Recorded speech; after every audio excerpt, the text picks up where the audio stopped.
Chapter 184. A chapter of more than 5,000 words, the murderous weapon didn't move. Saint didn't move either. The desolate atmosphere filled the world, and the atmosphere was so oppressive that it almost solidified. Li Tianlan's boiling blood gradually calmed down, and then became cold.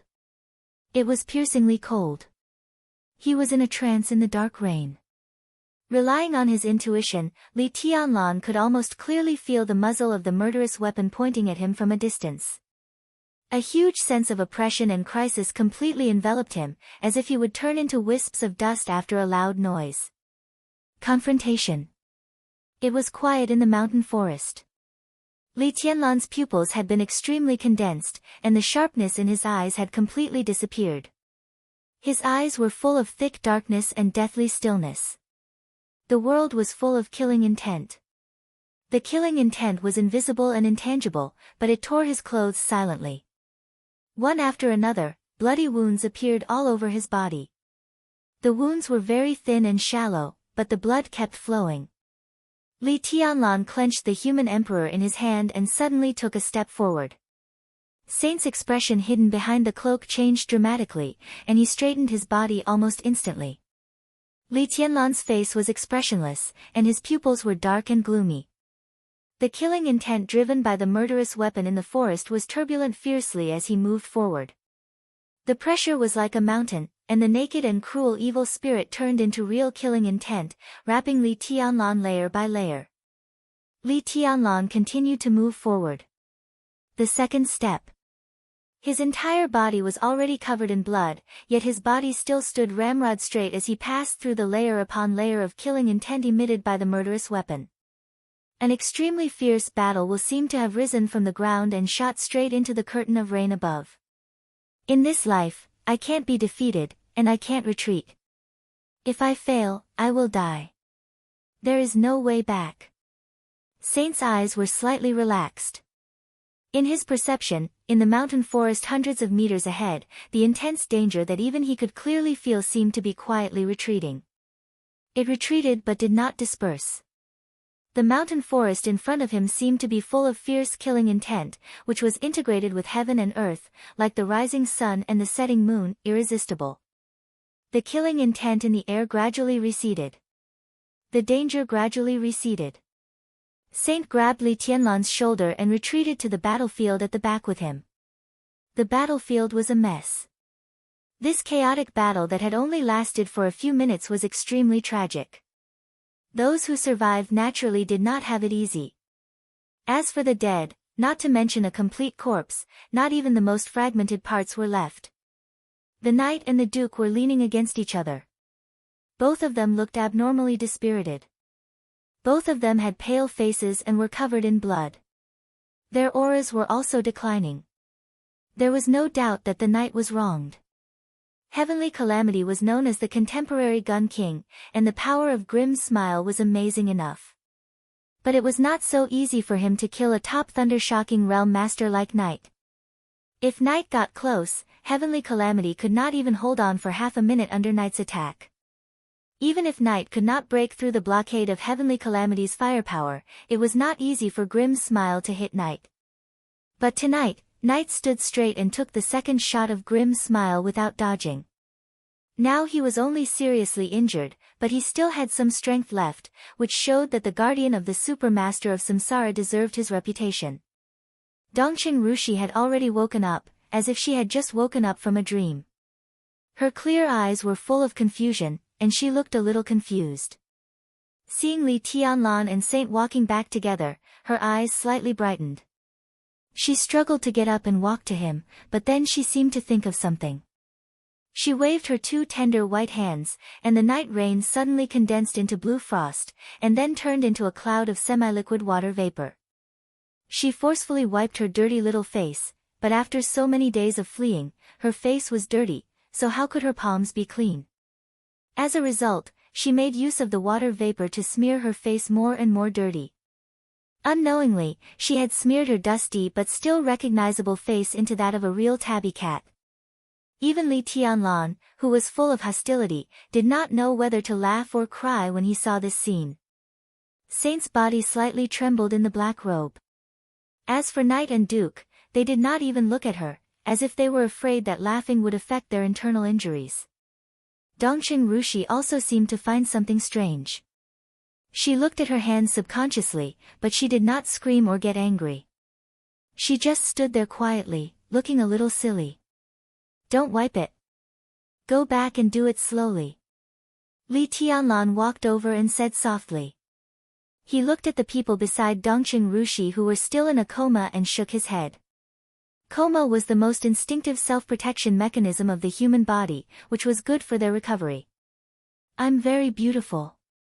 Dongqing Rushi looked at Li Tianlan with her clear eyes that were as bright as stars and said in a serious tone. I can see that. Li Tianlan nodded. Facing Dongqing Rushi, it seemed that he had a headache and was a little embarrassed in any situation. I told Grandpa that I would marry you after I graduated. Last time you went to my house, I ran away. Are you angry? Dongqing Rushi could look straight into Li Tianlan's eyes at first, but in the end, she subconsciously lowered her head. Suddenly, Li Tianlan's blood appeared in her sight. The gunshot wounds and knife wounds were exposed to the air through the torn clothes. Although Saint had helped to take out the bullets and put medicine on them, the 4 or 5 bullet holes still looked very shocking. Dongqing Rushi raised her head again and looked at Li Tianlan with burning eyes. Her voice was a little cold, but with a trace of natural and clear childish voice. It sounded very soft. Are these wounds for me? No. Li Tianlan's heart sank for no reason. Feeling the vague eyes of the 3 super masters of samsara around him, he felt a pain in the ass. He directly pointed at Li Baidian and the others on the ground. These are all my brothers, so, that's why, under the bright eyes, Li Tianlan broke out in a cold sweat for no reason. It seemed that his injuries were relapsing, and it was difficult for him to speak. You're still angry. Dongqing Rushi looked at Li Tianlan quietly. Even her tone was quiet, and there was no trace of grievance in her voice.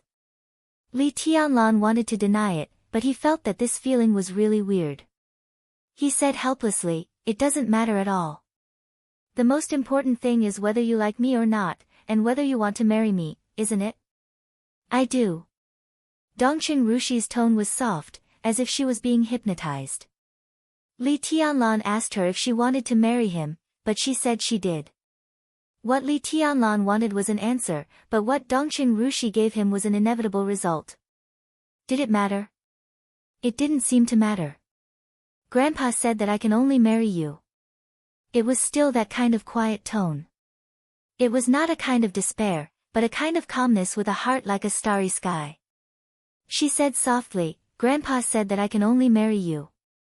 Li Tianlan couldn't understand how much pressure, seriousness, and desire were contained in this sentence. He only felt a little headache, but he couldn't hide his pride. Of course, he would never admit it. But perhaps every man would understand the kind of secret pleasure in his heart. Let's go back first. Saint suddenly said, this is not a place to stay for a long time. The first super master of samsara rarely spoke, but once he did, Li Tianlan felt that he was very natural and confident. Duke didn't know him for a long time, but when they occasionally chatted, Li Tianlan enjoyed some flattery from the 4th super master of samsara. Duke was naturally an expert, but in Li Tianlan's heart, his moral integrity had long fallen to the ground, and he didn't have any demeanor of a supermaster at all. Horsewoman was relatively soft and docile, and she just carried out Qin Weibai's orders. Flaming Fire's hostility to him was almost undisguised, or maybe she couldn't hide it, but she couldn't touch him. Li Tianlan felt conflicted for her. Only Saint was calm, mysterious, and indifferent. He was not cold, but his aura was extremely high. Only in him, Li Tianlan felt a little bit of the temperament of the super master of samsara. Li Tianlan nodded. Each of them took one person and carried the unconscious people on their backs. Through the forest. On the way back. About 5 kilometers away from the forest, an inconspicuous appearance of a bus had already stopped there. Under the dim night sky, the bus was like a well-disguised big bread. The tiny but conspicuous headlights shone on the winding road in front of them. The rain was drawn along the light into obvious silk lines. Saint walked in the front. Without greeting the driver, he carried Su Chu, who was the heaviest on his back, directly into the bus. The inside of the bus was not much different from the ordinary bus, but the distance between the seats was so wide that it made people feel relaxed and happy.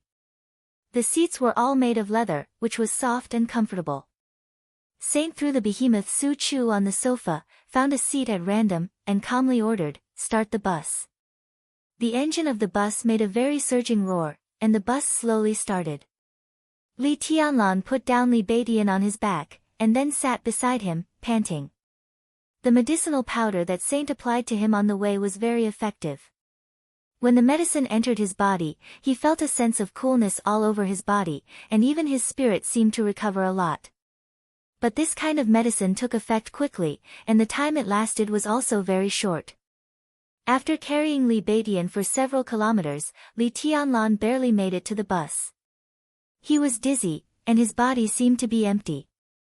The feeling of weakness kept hitting his body, as if it was going to pull his consciousness into the darkness.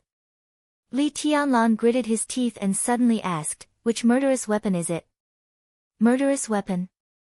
Before Saint opened his mouth, Duke beside him was suddenly shocked.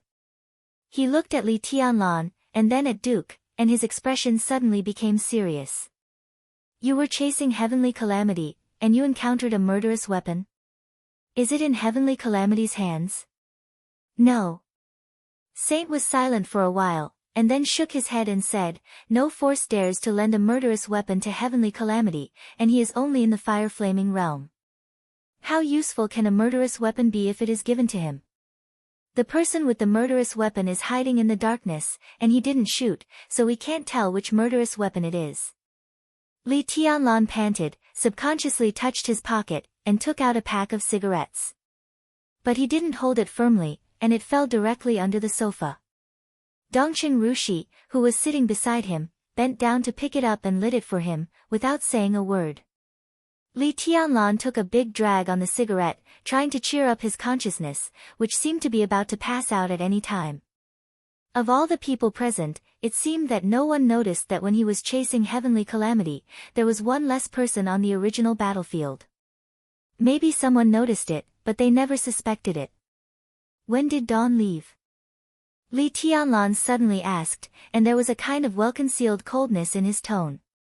Saint was slightly stunned, glanced at Li Tianlan, and then narrowed his eyes, looking at Duke and Horsewoman. "Tianlan, you suspect it was Dawn?" "There's no reason," Paladin said subconsciously. "I just want to ask when he left," Li Tianlan said calmly. Dawn and Daybreak basically belonged to the same force, but he didn't know what this force was called, or what kind of cooperation this force had with Samsara. According to Duke, this matter seemed to involve the top secret of Samsara, and at present, only the master of Samsara Palace and Qin Weibai knew everything. Everything was unknown, so naturally, there was no way to infer. But any seemingly flawless kindness, on the contrary, was most likely to become the most fatal danger, and he still understood this truth. This was also an important reason why Li Tianlan had not even let down his vigilance against the Dongqing clan until now. What kind of cooperation did the force behind Dawn and Daybreak have with Samsara? In such a cooperation, would his death lead to some other results of this cooperation? Li Tianlan was not sure about this, but he could be sure that there was still such a possibility. The dark world was full of black and blood. How could good and evil be clearly seen under the intertwining of these two colors? Horsewoman thought for a moment, and her face suddenly became a little ugly. "He almost disappeared when you went after Heavenly Calamity. But there's still one thing that can't be explained." Saint suddenly said, "The mysterious force behind them should not have a murderous weapon." "Should?" Li Tianlan took a drag of the cigarette and asked. "Now 11 of the 12 murderous weapons in the Dark World have clear owners. They either belong to the superpowers in the Dark World or some world-class powers, and the missing one has not appeared for many years. The only thing we can be sure of is that the murderous weapon is not damaged, but it is missing. In terms of time, the missing time of the murderous weapon is even earlier than the time when the Leaf family's infinite sky was destroyed. Duke explained softly, and the mysterious force we are cooperating with this time is just a dark force that has risen in recent years. Many of their foundations are not even perfect, so it has nothing to do with the missing murderous weapon. And the time doesn't match. Li Tianlan took a drag of the cigarette and tried to blink his eyes to prevent himself from passing out. He said calmly, "Is there no murderous weapon in East Island?" The three super masters of samsara looked at each other and seemed a little strange. East Island. There used to be. In the organization of Night Spirit. Duke smiled and said in a playful tone. Li Tianlan suddenly understood. The murderous weapon Blue Sky Underworld. This was the murderous weapon that used to belong to Night Spirit, and it could also be said to belong to East Island. But with the destruction of Night Spirit, this killing weapon, which ranked very high among the 12 murderous weapons, was now in the hands of the Master of Samsara Palace. East Island had no murderous weapon now. Even if East Island could borrow a murderous weapon, it would not give it to Dawn. And this murderous weapon tonight has nothing to do with East Island. Otherwise, the other side would not have retreated tonight, and it would have been better to shoot directly. Obviously, they don't want to attract East Island's attention. At least, they don't want East Island to know that there is a murderous weapon that can threaten the superiors of the invincible realm in their territory. Saint narrowed his eyes, and he looked more and more profound. The person behind this has a big plan. Li Tianlan's eyelids became heavier and heavier. In a trance, he seemed to remember the night when he first met Daybreak. That night, Daybreak once said that the barrel of Grim Smile, the famous gun in Heavenly Calamity's hand, was given to Heavenly Calamity many years ago. This was a superpower that was really hiding in the dark. What was the real face behind the darkness? Li Tianlan wanted to say something, but his consciousness became more and more dizzy. Darkness came to his eyes, and he passed out completely. There was silence in the bus. Dongqing Rushi sat beside Li Tianlan, staring at his face blankly. The light in her beautiful big eyes became dimmer and dimmer. She tried to blink a few times, but she refused to open her eyes again. The bus passed through the night rain, running on the mountain road at a high speed. The raindrops pattered on the window, and the atmosphere in the whole bus became a little weird. The bus went straight down. As far as the eye could see, in the distance in the rain, there seemed to be lights faintly. Duke finally spoke. He looked at Horsewoman seriously and said calmly, "Should we tell the palace master about what Tianlan said?" The dark cloak covered Saint's face, and his expression couldn't be seen, but his tone was still calm. "Don't worry. I will contact them again in the near future. Let's talk about it then." "I don't think so.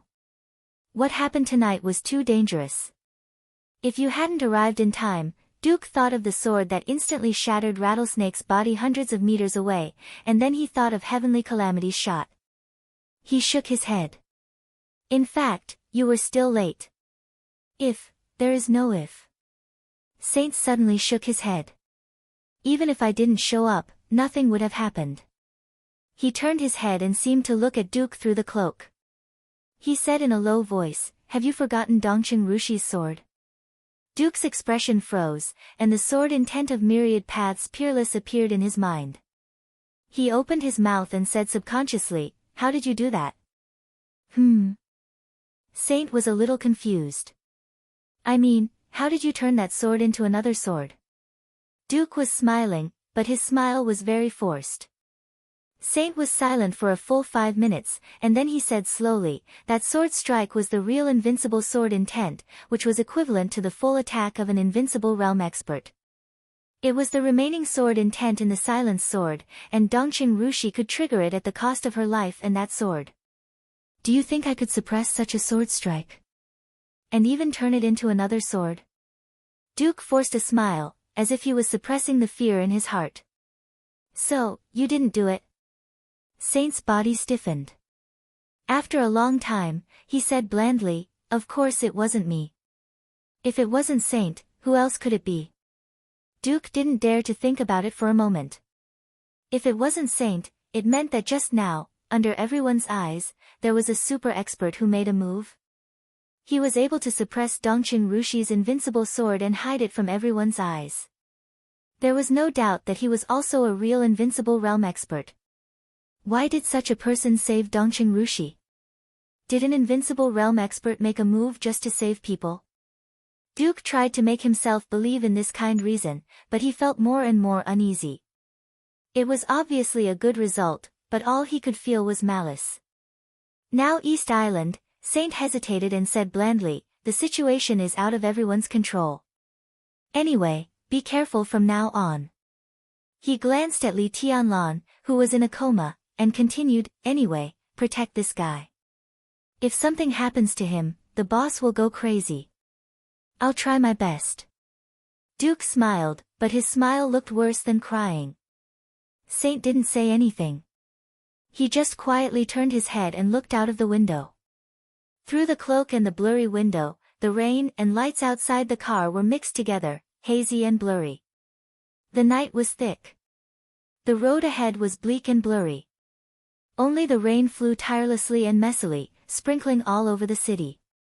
Chapter 185. When he opened his eyes, the first thing he saw was the warm and bright sunshine outside the window. The general trend was surging. It was raining and raining in East Island. The soft light passed through the dense treetops in the yard and through the window, forming a few lines of light with dust on the floor. The quietness seemed to spread all over the world. Time flowed gently in the space, with a kind of indifferent elegance. Li Tianlan was in a trance. For a moment, he even felt that he was hallucinating. Before he closed his eyes, it was still dark and rainy in Zhongjing, and the neon lights were hidden in the extreme distance. It was just a moment when he closed his eyes. Where was this place? His thoughts were a little messy. He forced himself to sit up from the soft bed, which inadvertently affected the wounds on his body. The pain spread all over his body with weakness, which instantly woke him up. In the battle in the forest in Zhongjing, the superficial sword wounds were actually flesh wounds. The gunshot wounds he got in the process of chasing Heavenly Calamity were the most serious ones. 2 shots hit his abdomen, and 1 went through his shoulder. Fortunately, the pistol named Whisper wasn't very powerful. It just had a fast shooting speed and a strong penetrating power. If it didn't hit the vital parts, it wouldn't be fatal. Otherwise, if the bullets of Whisper had half or even 1/3 of the power of Grim Smile, he would have died without a whole body. Li Tianlan silently felt his state, looking calm. Although he didn't die in this battle, it wasn't optimistic either. The gunshot wounds caused a lot of bleeding, which almost triggered the previous injuries. The worst thing was that there would be a series of fierce battles, and they would be decisive battles. What he needed most was combat effectiveness.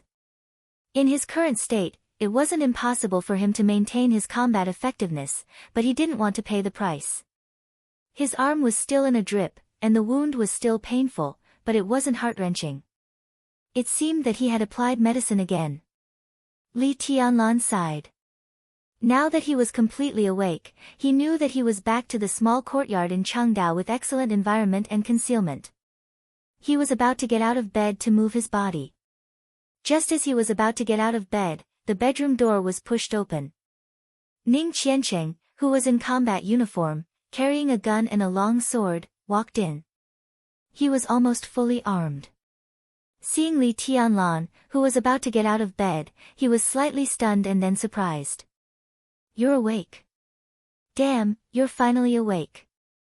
Li Tianlan didn't understand why he used the word finally. He asked in confusion, "Where are you going?"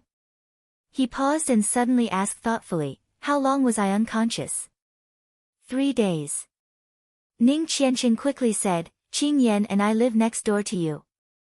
We wanted to see how you were before we set off. How do you feel now?" "I'll call the doctor." Before Li Tianlan could speak, he took out his mobile phone and dialed a number. It seemed that he was calling Horsewoman. Li Tianlan didn't care about this. His face had become extremely ugly. 3 days. He was in a coma for 3 days. No wonder he felt unexpectedly good. After such a long time, with all kinds of medicine, his injury had at least recovered a little with his physique. After all, he had drunk a whole set of immortality potions from the Wang family of Beihai. In terms of recovery ability, almost no one could match him. But even after 3 days of recovery, he was still extremely weak, which showed how serious his injury was before he fell into a coma. According to his own estimation, he was in a coma for 1 night at most. 3 days, in this sensitive period, too many things could happen in 72 hours. How are they? Li Tianlan lowered his voice and asked in a deep voice. His question was unclear, but Ning Qianqing immediately understood what he meant. He thought for a moment and tried his best to give a concise answer without losing the main point. The current situation looks pretty good.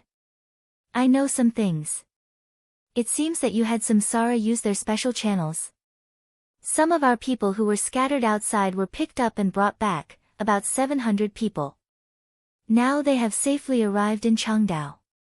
In addition, about 200 people died, and about 300 people are trapped outside Changdao. Li Tianlan listened quietly and didn't say a word. Ning Qianqing was talking about the people on the list. There were about 1,200 people. 700 people arrived in Changdao safely, 200 people died, and the remaining 300 people were still outside with the help. But what about the people who were not on the list? The Battle of Changdao was imminent, and the situation was extremely chaotic. It had reached, or even completely exceeded, the result that Zhongzhou State wanted. Whether it was Zhongzhou State, Changdao, or other dark forces in the dark world, they obviously didn't have the patience to prolong the chaos indefinitely. Obviously, at this time, they didn't have the patience to prolong the chaos indefinitely, especially Changdao. This was their home field, and the so-called final battle was naturally decided by them. In 3 days, it seemed that the Battle of Changdao, which was originally imminent, was suddenly brought closer to Li Tianlan. In addition to these people, there are less than 300 people who are also trying to break out. Some of them have already contacted us. Right now, everyone is close to Changdao. Everyone is ready for battle. We're not going anywhere, we're just waiting for orders. In recent days, East Island's defense line around Changdao has been broken through several times. They have suffered heavy losses, so they've stepped up their defense. Now we've contacted most of the people outside Changdao. We'll attack from both inside and outside at the most suitable time, and try to get as many people into Changdao as possible. Ning Qianqing walked over, took off the potion hanging above Li Tianlan's arm, and held it in his hand. He said with a smile, "Let's go. I'll go out with you to see the sunshine." Li Tianlan nodded and walked out of the room. He was still thinking about what Ning Qianqing said in his mind. Right now, there were at least 700 special warfare elites of Zhongzhou State in Changdao. If they counted carefully, the number might be close to 800. After all, a small number of people broke into Changdao before Samsara used special channels to receive them. Right now, there were about 600 people trapped outside. All in all, it was 1,400 at most. This also meant that nearly 1/3 of the 2,000 elites who entered East Island at the beginning had been lost. And with the final breakthrough, the number would definitely increase. East Island set up the defense line around Changdao not because they didn't want the elites of Zhongzhou State to enter Changdao. The purpose of the defense line was to make Zhongzhou State lose more blood. Now in the outside world, almost every elite of Zhongzhou State was followed by the elites of East Island. The pursuit had been going on for several days. From this point of view, the final breakthrough was almost as important as the Battle of Changdao that might break out at any time. The goal of Zhongzhou State was to let more people enter Changdao and gather their strength to deal with the final battle. And East Island hoped to reduce the number of elites of Zhongzhou State without paying a heavy loss. So they would chase behind and set up the defense line in Changdao, in order to attack from the front and the back and kill all the elites of Zhongzhou State as much as possible. If they could kill all of them, there would be no Battle of Changdao. Even if they couldn't kill all of them, as long as they killed most of them, the small number of Zhongzhou State people who entered Changdao was nothing to worry about. So this battle was bound to be extremely tragic. Is there any information that we can use inside East Island? Li Tianlan asked in a low voice. He was indeed very weak now, and he could almost feel the exhaustion when he moved. But in such a state, he should be able to maintain some combat effectiveness. And as time went by, his condition would get better and better. No. Ning Qianqing shook his head. Recently, it's hard for us to get any information from inside East Island. We have very little information about the defense line around Changdao. Just as he expected. As Li Tianlan expected, the last surprise attack around Changdao was the rehearsal of the final battle.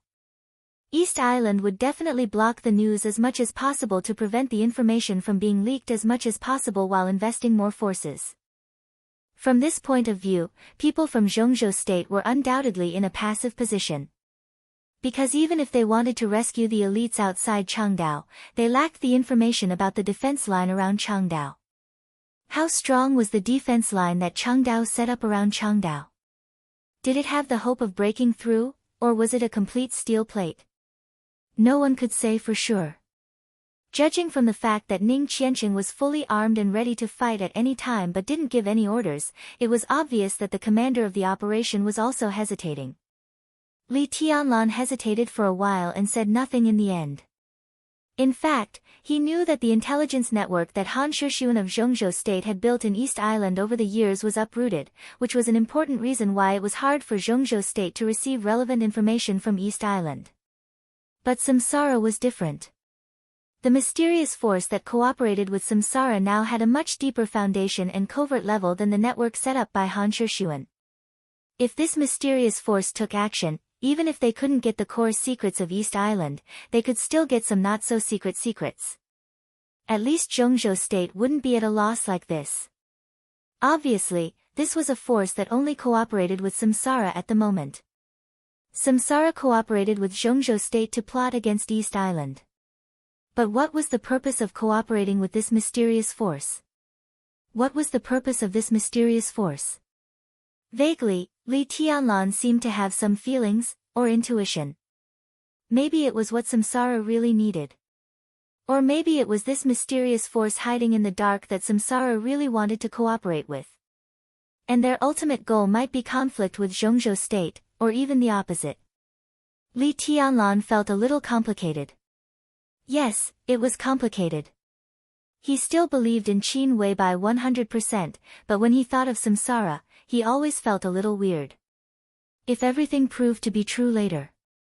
Was his silence today a form of treason in another sense? Treason? Humph, did he belong to Zhongzhou State? He kept hypnotizing himself, but Li Tianlan was getting more and more agitated. If he really thought about this question carefully, even he couldn't grasp his feelings. The general trend was unpredictable. People's hearts were unpredictable. His stance seemed even more unpredictable. The only thing that he firmly believed in was that he always believed that neither Samsara nor Qin Weibai would hurt him. But he and Zhongzhou State were two different things. Qin Weibai thought so. Even Li Tianlan himself vaguely seemed to think so.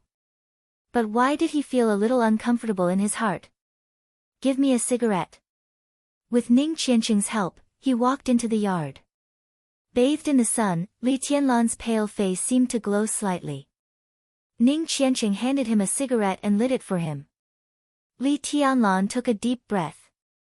After a long silence, he said softly, "Anyway, it's good to be alive." Ning Qianqing obviously didn't understand what he meant. He just thought he was talking about the battle in Zhongjing 3 days ago. He nodded with a smile and said, "Indeed, it's good to be alive. Fortunately, you guys arrived in time. I really thought I was going to die at that time, but when I woke up, I felt much better. Someone must have fed me medicine." Li Tianlan's heart skipped a beat. He vaguely felt that something was wrong, but he couldn't tell what was wrong. He shook his head and stopped thinking about it. He suddenly asked, "Is there any news about the second batch of elites entering East Island?" Ning Qianqing was obviously refreshed. He nodded, and his eyes gradually glowed with a hint of fanaticism. There is news. General Gong Sun Chi of Nine Heavens will land in Juban in 2 hours. Flaming Fire Super Master has already left in the morning. Gong Sun Chi, Li Tianlan's eyes flickered, and he said softly, "How many people are in the second batch?" "About 600. Ning Qianqing's face seemed a little unnatural. He said, "Because time is too tight, there is no time to lurk, so we can only pursue quality." Although the second batch is small, all of them are real elites. 600 Fire Flaming Realm experts. Zhongzhou State is really going all out this time. Li Tianlan's eyes were solemn, and his face was expressionless. 600 Fire Flaming Realm experts. How many Fire Flaming Realm experts were there in the entire Zhongzhou State? The power of the whole country, the plan to topple a country, these 8 words were really not exaggerated at all. At all costs. These 4 words were appropriate. But what Li Tianlan didn't know was that Zhongzhou State was going all out in this battle, and the Eastern Theater of Operations of Zhongzhou State was even more so. What Ning Qianqing didn't say, or was unwilling to say, was that in this battle, General Ning Ziyuan, the commander of the Eastern Theater of Operations of Zhongzhou State, had almost lost his mind. Among the hundreds of thousands of troops in the entire Eastern Theater of Operations, Ning Ziyuan had mobilized more than 90% of the Fire Flaming Realm experts for this battle. Even if it was for the sake of victory, such a method could almost be called deranged. Ning Qianqing couldn't comment on his father's behavior, and he didn't care to. So he simply said nothing. "It's really," Li Tianlan sighed while smoking. When he was about to speak, he saw the pale-faced horsewoman hurrying over. Horsewoman's aura was still a little weak, but she moved fast. After the battle in the forest, she looked at Li Tianlan with a little gentleness in her eyes, but what she said suddenly made Li Tianlan stand up. The final battle is about to begin. On the morning of June 27th. Even under the full suppression of the official of East Island, the news still swept through the entire dark world in a very short time like a hurricane.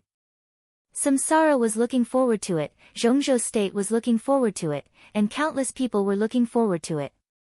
Although some things came late, they were never absent. Gong Sun Chi, General of Nine Heavens and Azure Dragon of Zhongzhou State hadn't arrived in Juban yet. Ning Qianqing and all the elites of Zhongzhou State hadn't made a move yet. Under such circumstances, all the defense lines and defense nodes around Changdao were attacked almost at the same time. Lightning and fire lit up in every direction around Changdao. All the experts of the Dark World appeared in Changdao, either inside or outside Changdao. Before Zhongzhou State took any action, all the defense lines around Changdao collapsed almost in an instant and were scattered by the impact. In the chaos, the elites of the superpowers and the elites of Zhongzhou State directly broke through the blockade of East Island. They marched straight in. It was the beginning of the final battle of Changdao, the beginning of the struggle for the general trend. This was a disaster for East Island, but it was a feast for the Dark World. In the chaos, the forces of the Dark World began to step onto the stage of Changdao one after another. All the people in the world attacked East Island together. This chapter was written yesterday. So there was at least one chapter today. He hurriedly glanced at the circle of readers. It seemed that a brother said, "I won't reply to messages." He felt guilty and really didn't dare to read it. He was too ashamed to read it.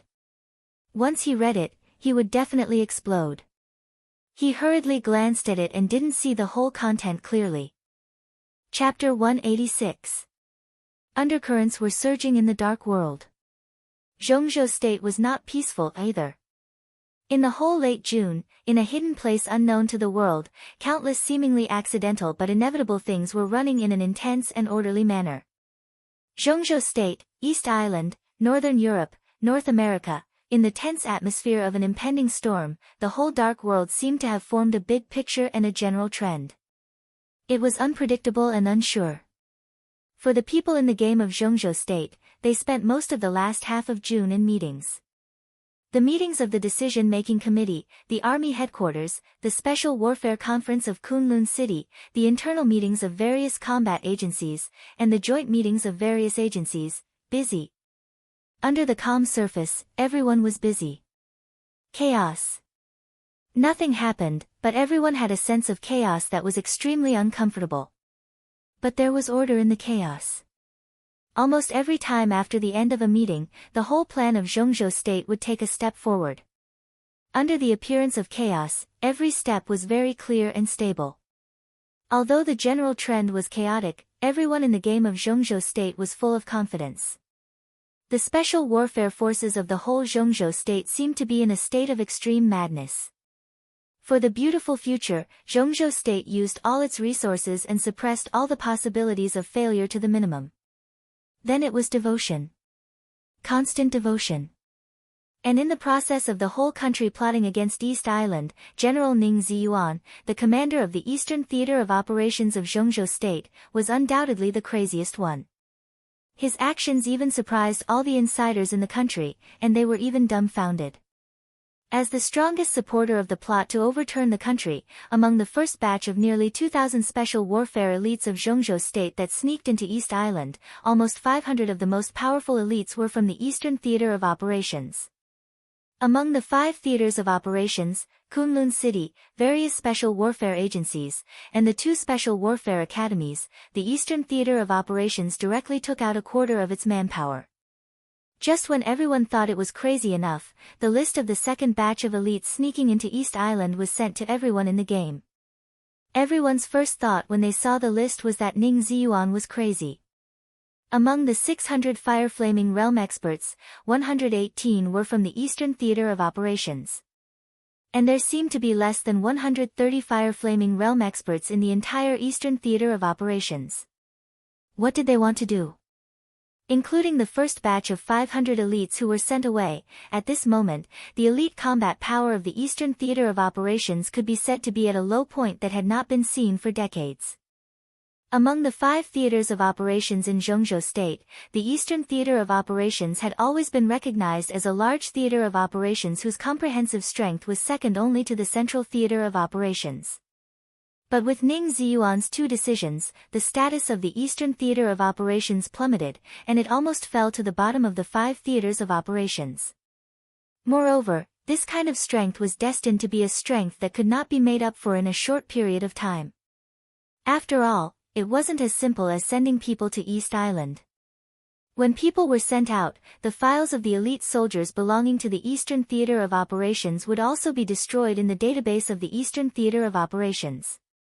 From this point of view, every elite of the Eastern Theater of Operations who entered East Island could actually be regarded as a member of the Snowdance Corps.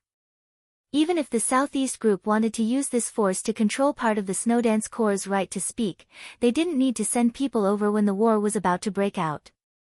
After all, the Snowdance Corps was mainly under the command of Kunlun City. When the war started, Kunlun City could make hundreds of elites belonging to the Eastern Theater of Operations suffer heavy losses with a little effort. The Southeast Group definitely understood this. But why did they do this time?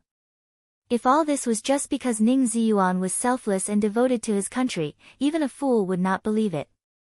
But after everyone in the game observed the major groups in Zhongzhou State, it was hard for them to detect any undercurrents. Although people intuitively felt that this was a game between the Southeast Group, the Special Warfare Group, and even more groups, now at least on the surface, the major groups were united and working hard for the plan of Zhongzhou State. At least, President Li Huaqing had praised Ning Ziyuan's spirit of serving his country wholeheartedly on different occasions. However, Ning Ziyuan's behind-the-scenes boss, Wang Tianzong, patriarch of the Wang family of Beihai, had been silent. Wang Tianzong became more and more silent. Gradually, the eyes of some people with ulterior motives shifted to Ning Ziyuan. The general trend in the dark world was fluctuating, but Zhongzhou State was completely normal. But this seemingly normal was the biggest abnormality. When the general trend in the distance attracted everyone's attention, there would often be some quiet changes around them. They were not obvious, but they might be extremely important. More and more people began to study Ning Ziyuan. He was low-key, silent, forbearing, kind, tough to the outside world, weak to the inside world, good at compromise and giving up, good at dealing with complicated situations. This was Ning Ziyuan in everyone's impression. In the past many years, he had been like this. But now, it seemed to be the same. The afterglow of the setting sun cast the last trace of light on the horizon. The bright moon had just risen, and the setting sun had not disappeared. Darkness and dim yellow diffused in the forward and backward movement. In the courtyard of the Eastern Theater of Operations in the ancient capital of Jinling, Ning Ziyuan, dressed in a neat military uniform, walked quietly to his number 3 building. Along the way, the patrolling guards occasionally saluted him, and Ning Ziyuan always returned the salute meticulously. His actions were not perfunctory at all. This general, who could be said to be a top figure in the military of Zhongzhou state, had an ordinary figure and appearance. In the trance of the approaching night, his military uniform with military ranks did not seem to enhance his aura at all. Instead, it made him look more low-key. Most of the time, Ning Ziyuan's expression was peaceful. He was not serious, deep, kind, or ordinary. Instead, he gave people the feeling that he was thinking about something seriously. The outside world's evaluation of him was either weak, low-key, or disdainful, but his control over the Eastern Theater of Operations had never been doubted at all. In the compromises over the years, the real power figures from other groups in the Eastern Theater of Operations had changed again and again, but no one had really made Ning Ziyuan suffer a loss. Even Tan Qinghua, a powerful general of the Prince Group, did not gain any advantage in the battle with Ning Ziyuan. Not only did his son die, but he was also forced to leave the Eastern Theater of Operations, which he had been operating for several years, alone. All these results were achieved by Ning Ziyuan's seemingly compromise step by step. Such means could simply be called wisdom.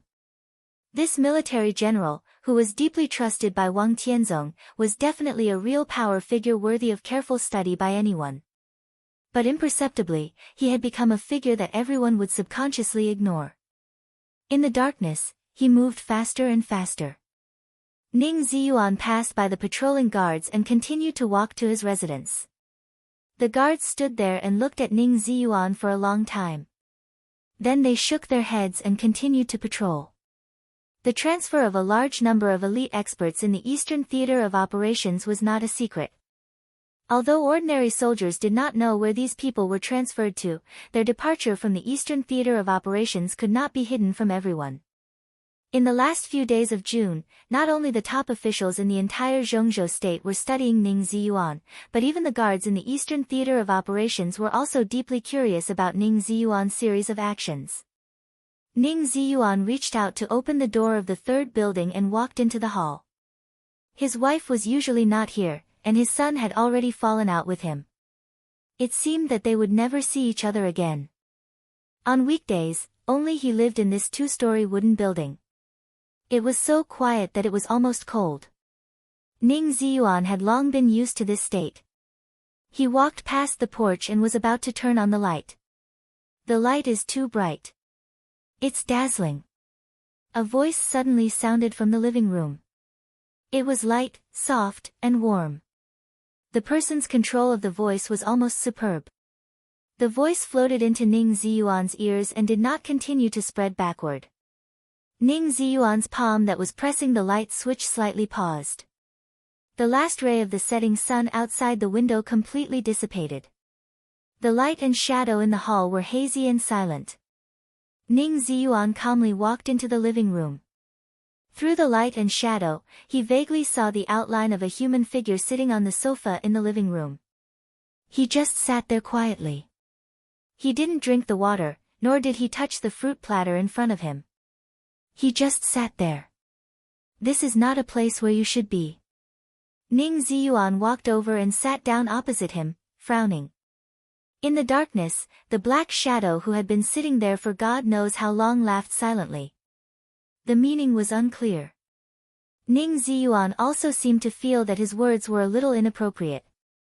He blew down his eyelids and said calmly, "At least for now, this is not a place where you should be. If something happens, we can contact each other through emergency channels, or we can meet somewhere else. It's always safer than here. I know you've been busy recently. And now I don't know how many people are watching you. Now, I'm afraid that the number of times you go to the bathroom will be recorded, right? How about it? Are you under a lot of pressure? Can you handle it? The black shadow chuckled. In the darkness, his voice became softer and softer, with a very warm sense of intimacy. I'm okay. Ning Ziyuan sighed, shook his head, and said, there's always pressure. But I have to do what I have to do. He reached out and rubbed his temples, then took out a folded piece of paper from his pocket and handed it to the black shadow in front of him. My head hurts. I hope I can sleep well tonight. If there's nothing else, leave immediately. Every second you stay here, I'll be on tenterhooks for another second. It's okay. The black shadow shook his head gently and said with a smile, you've already mobilized almost all the masters in the theater, and the others can't find my traces. Moreover, it's just nightfall, so it's not a good time to leave even if I want to. I'll leave when it's late. Ning Ziyuan frowned and didn't say anything. The black shadow lowered his head and unfolded the A4 paper. In the darkness, the A4 paper was vaguely filled with words. They seemed to be names, and almost every name was marked with some simple symbols in black and red. A dark blue electric light flashed in front of the black shadow. The light illuminated the names on the paper and then went out in an instant. Although I already know the result, I have to say that you're really crazy this time. It's worth it for us to take the risk to meet tonight just for this list. The black shadow shook his head and sighed, and his tone became softer. Ning Ziyuan snorted and said nothing. How did you convince Tianzong? The black shadow suddenly asked, with pure curiosity and no malice in his tone. Ning Ziyuan shook his head. He hasn't been right recently. I guess he's worried about Xing Shao. I made this decision, and Tianzong hasn't even talked to me. After all, it's the power of Zhongzhou State. It belongs to the Southeast Group, but it can't be said to be the private army of the Southeast Group. The president has expressed his position, so it's not convenient for him to say more. In the dark, the black shadow pondered for a while and then nodded. Xing Shao. Firmament and Black Pupil have been in East Island for almost a week. In addition, Kunlun City can't sit still anymore. Ice Crystal and Ice Frost seem to have left Zhongzhou State. Hey, they all want to find their heirs. If they knew this, they wouldn't have done it. Ning Ziyuan was silent. This list, the black shadow hesitated slightly. Is this your decision? After I leave today, it'll be too late for you to regret it. Now. Now what? Ning Ziyuan said blandly, regret? Am I qualified? The black shadow fell silent. Did Ning Ziyuan have the right to regret it? No one could give a definite answer to this question except for himself. You, on the other hand, should think about the future. When everything comes to the surface, where will you go?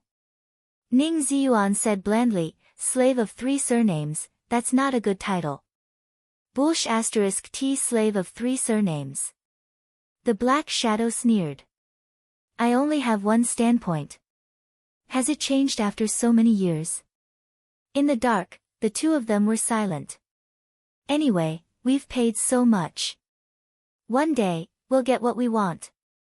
After a long time, the black shadow spoke softly, and his tone was a little erratic. I believe you.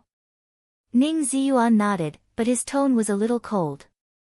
But compared with what we pay and what we want, is it really worth it? Especially for you. Worth it. Not worth it. Worth it, the black shadow murmured a few times and suddenly sneered. So what if it's worth it or not? Dead people are dead. His tone was cold, but there was a kind of deep sorrow and guilt in the coldness of indifference. Ning Ziyuan's mouth moved. He couldn't see the black shadow's face clearly, so he didn't dare to look at it for a moment. I'm sorry, the general opened his mouth and said in a dry and hoarse voice, I'm sorry for what I did to you. That year, it was my decision for the overall situation. The black shadow shook his head and said in a low voice, if you have the chance, say thank you to Qianqing for me. Ning Ziyuan shook his head with a bitter smile and said nothing more. I'll take the list with me. The black shadow stood up and waved the list in his hand. Someone wants me to say thank you to you. Who? Ning Ziyuan's eyes suddenly froze. Anyone. This thank you, everyone should say it to you. You have no qualms about it. In the indifferent words, there seemed to be light faintly shining into the hall outside the window. The darkness in the living room receded, and the black shadow holding the list had completely disappeared. Ning Ziyuan sat where he was, and the general rank shone with a majestic golden light in the night. He sighed deeply, tired and powerless, like a statue full of cracks. At the same time. Yuzhou. Diayutai State Guest House. A specially modified Mercedes-Benz slowly drove into the antique gate of the guest house under the escort of several other cars, and finally stopped in front of building number 12. The well-trained driver got out of the car immediately. After instinctively looking around, he bent over and opened the door of the back seat. A tall and thin middle-aged man got out of the car and buttoned his black suit casually. The middle-aged man looked about 40 years old. His face was thin and handsome, and his expression was indifferent. His lips were slightly pursed, and he looked extremely determined. The most attractive thing was his eyes. In the night, he raised his head and looked at the light in front of building number 12. His eyes were like the abyss, wise and deep, calm and unfathomable. A quiet and well-behaved girl followed the middle-aged man out of the car. Blinking her big eyes, she looked at the guest house in front of her curiously and asked, "Dad, why did you bring me here?" The sound of high-heeled shoes hitting the ground rang in the building. A woman who looked extremely elegant and gentle appeared in front of building number 12. Wearing a pair of gold-rimmed glasses, the woman was pretty and charming. She had completely shed all her immaturity, and she looked mature and intellectual. Every move of hers carried the charm and confidence of a mature woman. Aunt Ning. Why are you here? The quiet girl next to the middle-aged man opened her eyes wide. The woman, who no longer looked immature but could hardly be associated with the word aunt, was also stunned. Then she smiled sweetly and said, "Xinyan, why don't you stay in Huading? What are you doing here? Ha, were you tricked by your dad? Let me tell you, it's not too late for you to leave now. Your dad is up to no good. He probably tricked you to come here for a blind date. There are several young talents from Europe and North America upstairs. They are all first-class handsome men, but..." She paused and looked at the middle-aged man in front of her with a smile. "Old Han, you've miscalculated this time. Those people upstairs are now surrounding the real goddess. They look like they want to get close to her but don't dare to. It's as if it's a great honor for the goddess to look at them. How can Xinyan have a good impression of them when she sees them like this? At least in my opinion, they are not as pleasing to the eye as our Holong. Professor Ning, you must be joking." The middle-aged man smiled indifferently. "Although I, Han Donglu, am not a big shot, my daughter is not reduced to the point of having a blind date. Today, I just brought Xinyan here to have fun." Ning Xini was the vice president of Huading University, the dean of the business school, a famous economics professor in Zhongzhou State, the daughter-in-law of the Zhang family, and Ning Qianqing's aunt. The middle-aged man was Han Donglu, the patriarch of the Han family in Huading. He was the founder of the largest fund in Asia, the Flourishing Age Fund, and a notorious super-financial tycoon in the international financial market. Although the Han family was a neutral wealthy family, they had always been familiar with the Zhang family and had a good personal relationship. If it weren't for the fact that the heirs of the two families, Han Xinyan and Zhang Holong, didn't like each other, the two families might really take this opportunity to unite by marriage. "Aunt Ning, what are you talking about? What goddess? A blind date?" Han Xinyan was at a loss. Ning Xini chuckled and said mysteriously, "You will know when you go up and have a look." "Is everyone here?" Han Donglu walked into building number 12 and asked casually. "It's not the appointed time yet." Ning Xini shook her head. "There are still a few who haven't come. The Prime Minister is on his way, and the representative of the Wang family of Beihai is with him." Han Donglu nodded. They came to the door of an exquisite conference room and pushed it open. There were only a few young people sitting in the conference room. There were 3 men and 2 women. Although the conference room wasn't big, there were only 3 people, so it still seemed extremely lonely. The 3 young men in their 30s were all Westerners.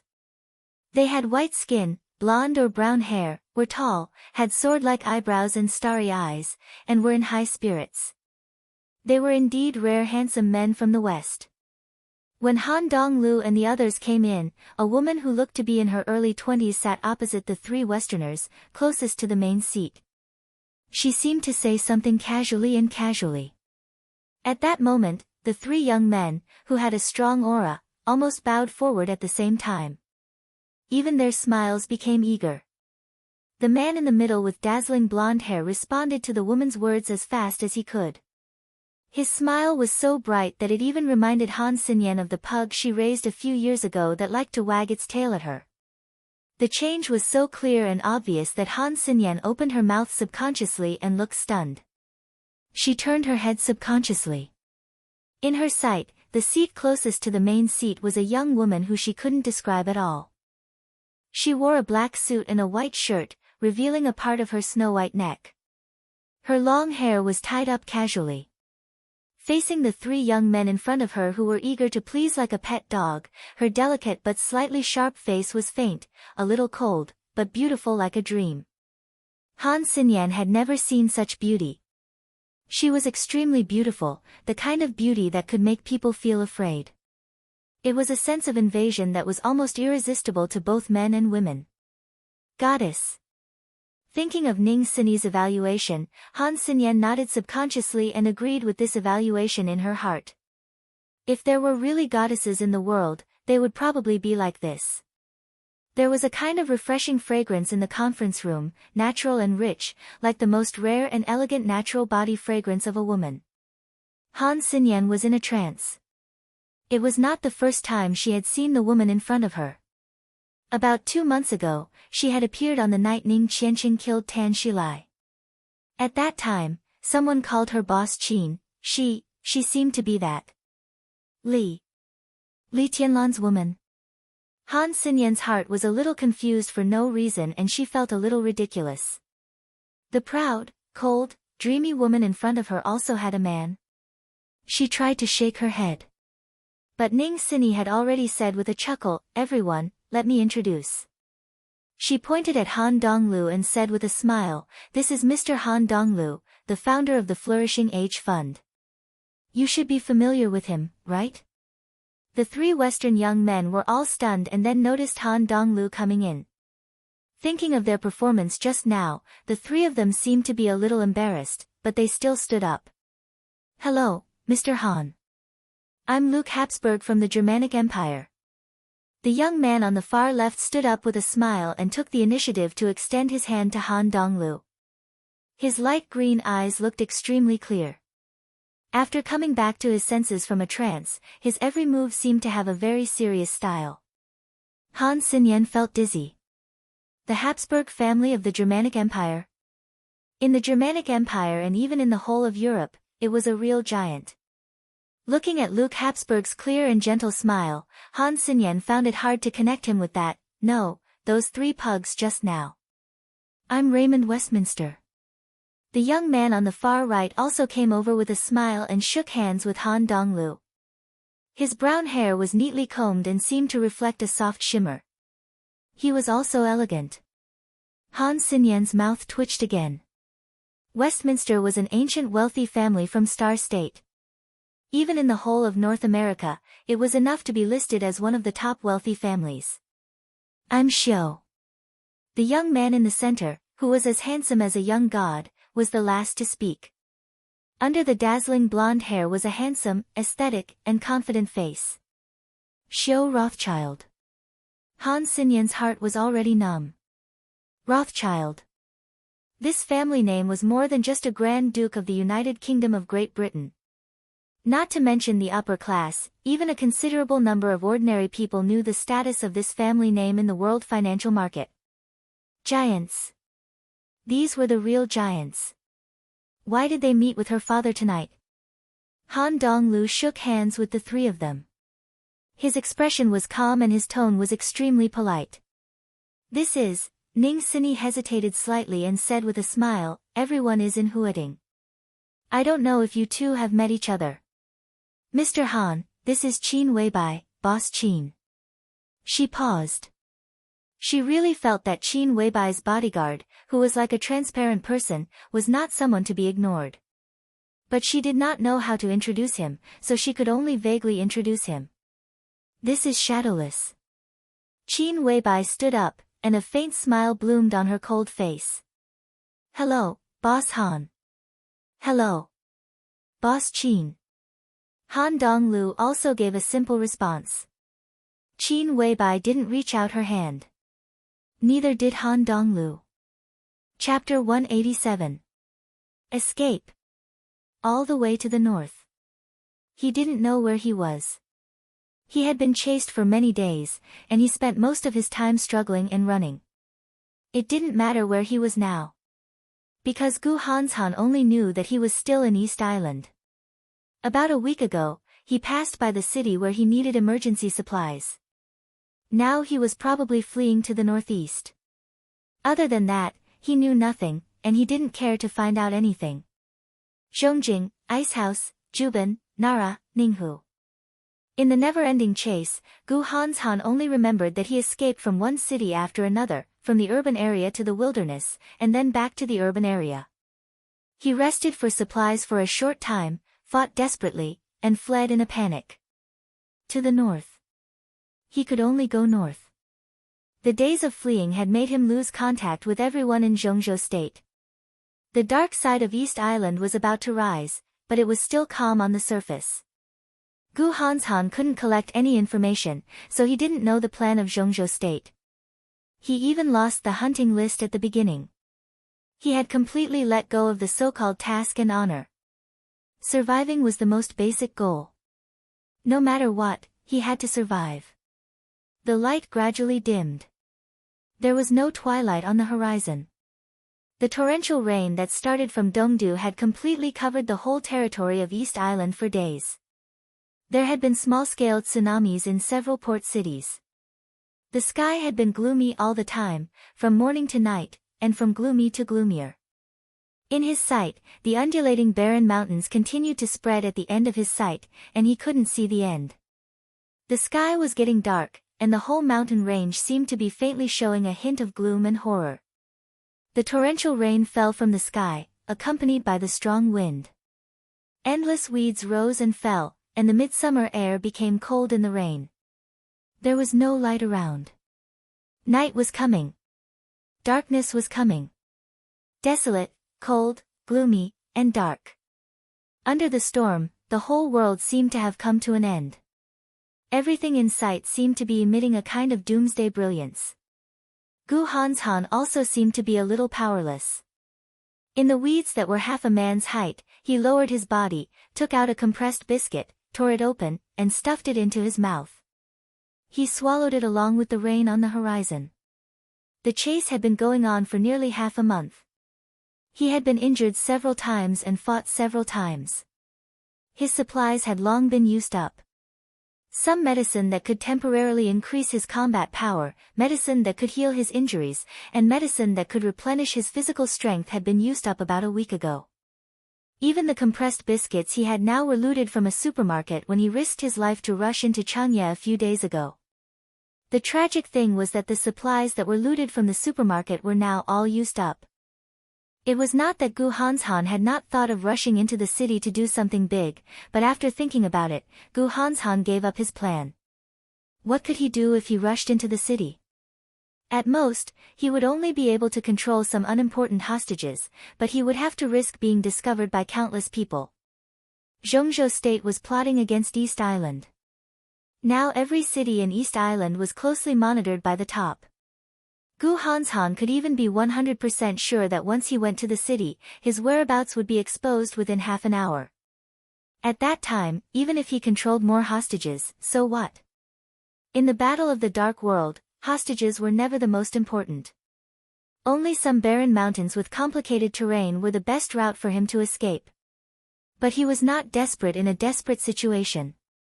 In the dark storm, Gu Hanshan's figure was hidden in the grass, and he swallowed the last bit of food in his mouth expressionlessly. The deep exhaustion and weakness almost seeped out from his bone marrow. Gu Hanshan felt that he would fall down at any time. The darkness filled the sky. Between reality and illusion, he also felt that his eyes went black for a while. He shook his head hard, sat up in the grass, and began to meditate. Meditation was the fastest way to recover spirit. Gu Hanshan had the heavenly king heart.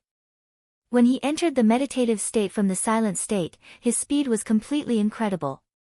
Because of this, he had enough willpower to drag his tired body to run for so long, and he even had a slight breakthrough in martial arts. But as time went by, Gu Hanshan had more and more clearly understood that it seemed that this kind of persistence was coming to an end. The hunt from the superior of the half-step invincible realm was getting fiercer and faster. No matter how fast he ran and how sensitive he was to danger, this was East Island after all, and the opponent could use countless resources to lock his position immediately. 3 days. 3 days at most, and then he might really be at the end of his road. He meditated for less than 10 minutes. Gu Hanshan had opened his eyes quickly. He sat up in the grass, lowered his body, and started to move forward toward the endless mountain range ahead. 10 minutes of rest was luxurious enough, and it was also risky enough. 3 hours ago, he escaped from Tengu, the superior of the half-step invincible realm, who was chasing him. 20 minutes ago, he got rid of him. During this time, it was enough for the opponent to lock his position again. But Gu Hanshan had to stop.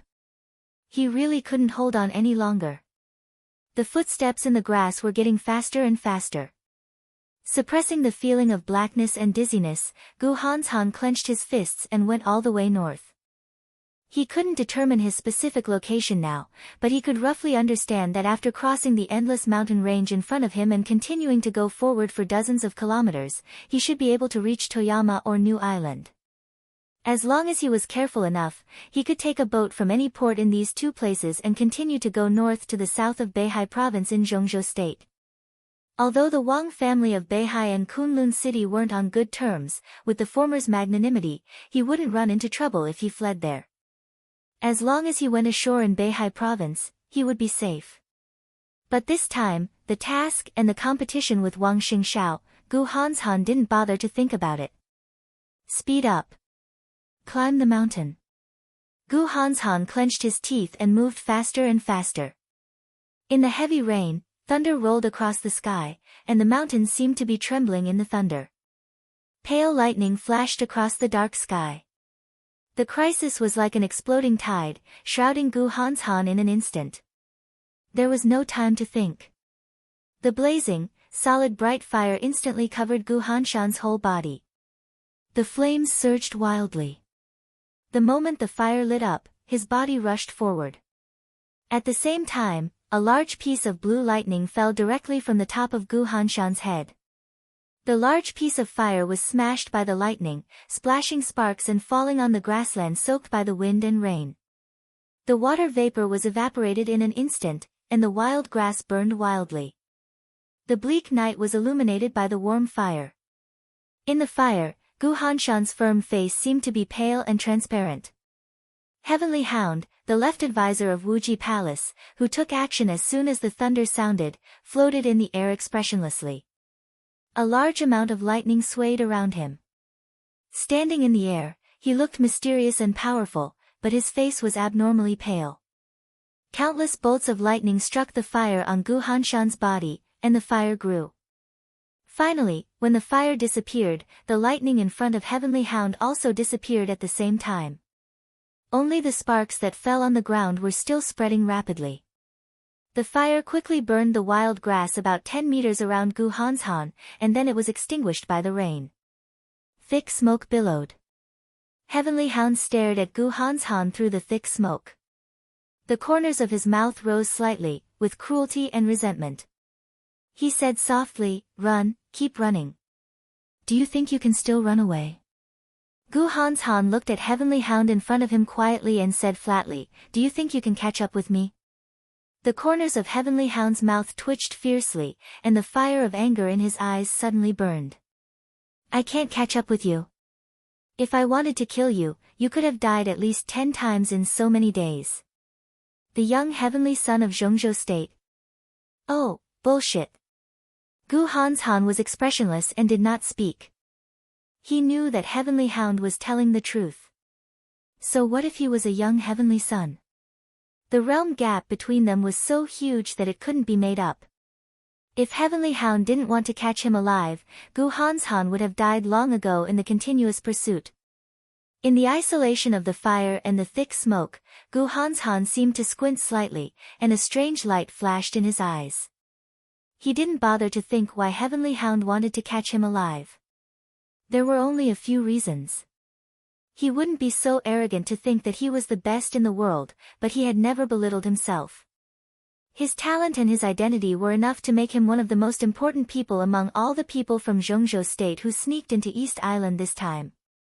This kind of importance was undoubtedly a bargaining chip in the eyes of the people from East Island. Once he fell into the hands of the people from East Island, he would become a very important bargaining chip in the hands of East Island. At that time, East Island would have enough confidence to use him as a bargaining chip to negotiate with Zhongzhou State or trade with Kunlun City. Gu Hanshan took a deep breath. He suddenly felt grateful for his identity, and it was precisely because of this identity that he could seize the opportunity. Yes. It was an opportunity. The continuous struggle between life and death for many days squeezed out a lot of his potential. Gu Hanshan, who was already at the peak of the fire-flaming realm, finally made further progress. Although he didn't completely enter the thunder-shocking realm, he had half of his foot in that realm.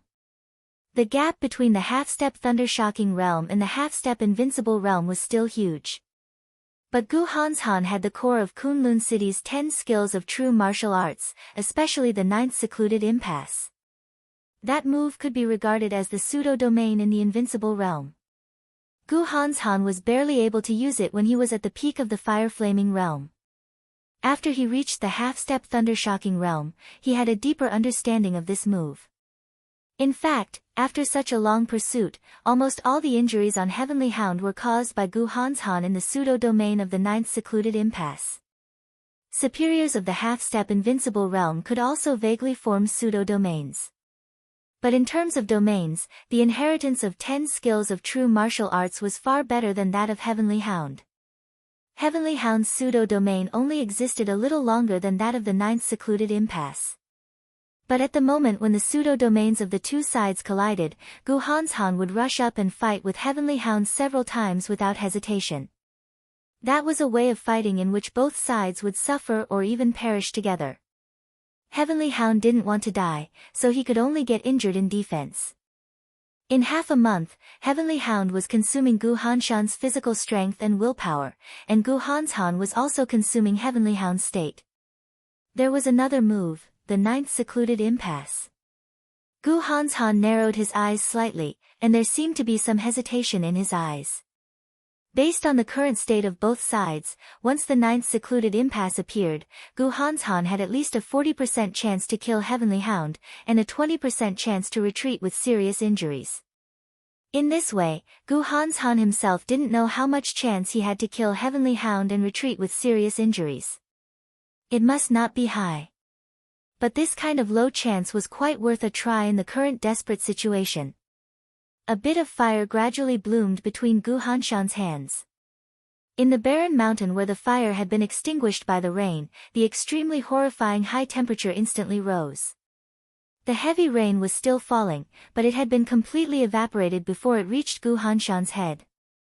That bit of fire spread slowly and elegantly, enveloping Gu Hanshan's palm, and then covering his right arm. Gu Hanshan still looked at Heavenly Hound calmly. Faint but extremely strong killing intent had risen and diffused with the raging fire, spreading between heaven and earth. Heavenly Hound's eyes suddenly shrank. He narrowed his eyes and sneered, "What? Are you going to fight with your life? Do you think you deserve it?" Gu Hanshan didn't say a word. His body suddenly took a step forward. In an instant, Heavenly Hound thought of the 9th secluded impasse that he had encountered several times in the past half a month, the 10 skills of true martial arts of Kunlun City, and Gu Hanshan's constantly increasing strength. Almost instinctively, Heavenly Hound sensed the danger and suddenly took a step back. You don't dare to fight?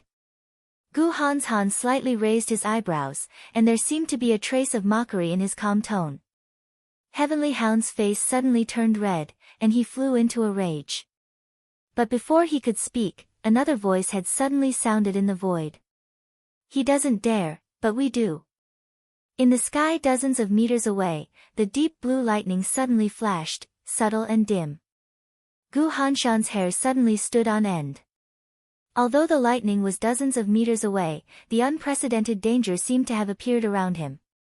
Retreat. The raging fire suddenly rose to the sky, and the airflow suddenly twisted. The weeds on the ground and the ashes after burning all flew up in an instant. In front of Gu Hanshan, a large area of space seemed to be compressed violently, and the air was forcibly squeezed out and turned into airwaves. His body retreated to a safe distance of 20 meters away with the impact of the airwaves in the blink of an eye, and the sound of violent compression kept coming from that twisted space. Ninth secluded impasse. That pseudo-domain covered the space with a radius of more than 10 meters. A large piece of deep blue light rushed into the pseudo-domain at a fast speed. The lightning suddenly became stagnant. A man in a standard ninja costume floated in the air when the lightning dissipated. His hands holding the dagger struggled subconsciously, and his eyes were shocked. The opportunity was lost. Gu Hanshan had no time to be upset or rejoice. He turned around and left without hesitation. His body turned in the dark. A pair of playful and charming eyes appeared directly in front of Gu Hanshan. The two of them were so close that the moment he turned around, Gu Hanshan almost kissed her directly. He forcibly stopped himself, and his face suddenly changed dramatically. He didn't know when a woman in black suddenly appeared behind him. Gu Hanshan didn't know how long she had been standing behind him. If he hadn't turned around, he would even think that there was nothing behind him. This was a woman who looked to be in her 30s. She had a very stylish short hair. Because the two of them were so close, Gu Hanshan could even see the fine wrinkles at the corners of her eyes on her face that was no longer young. But this was not an ugly woman. Gu Hanshan completely subconsciously stepped back and tilted his head back. The woman's face suddenly appeared completely in his sight. It was a very mature and charming face, full of charm, with a very frivolous and flirtatious look, but not the slightest bit of killing intent. Gu Hanshan's body just took a step back, and in an instant, he was pulled forward again. The woman's face became bigger in his sight again. A pair of soft arms hooked around his neck, and a mouth with a little fragrance directly pressed on his lips. It was a brief touch. Before Gu Hanshan could react, the woman who kissed him giggled and said softly in a sweet voice that sounded like a girl's panting, "Ninth secluded impasse? Good unique skill, but it's a pity that you are too young." The sharp pain instantly spread all over his body. There was lightning flashing in front of Gu Hanshan. Vaguely, he only saw a pair of tender white palms surrounded by lightning covering his chest slowly and gently. Bang! In the dull sound, Gu Hanshan spat out a mouthful of blood. His body flew more than 10 meters into the sky, and finally fell heavily at the feet of the black-clothed ninja in the ninth secluded impasse. Gu Hanshan gritted his teeth and struggled to stand up, but his body was getting weaker and weaker. Heavenly Hound, who was also a little sluggish because of the series of changes, finally reacted. With a trace of fear and unconcealable anger in his tone, he said coldly, "Demon, Black Crow, what do you mean?" The black-clothed ninja codenamed Black Crow said nothing. Then he put away the two daggers in his hands and looked at Gu Hanshan, who was struggling at his feet, thoughtfully. However, the charming and frivolous woman chuckled and said softly, "Heavenly Hound, you are too incompetent. Your ability to handle matters has disappointed everyone. So, Liuhua Palace will take over the task of hunting Gu Hanshan." Demon, the deputy palace master of Liuhua Palace in East Island, was one of the top ninjas in the whole Dark World, and a superior a half-step to Invincible Realm. And Black Crow, who acted with her, was the top superior ninja of Liuhua Palace. His strength was close to the peak of the Thunder-Shocking Realm, so he could not be ignored either. Incompetent? If it weren't for you guys, I would have caught him in one day at most. You guys are.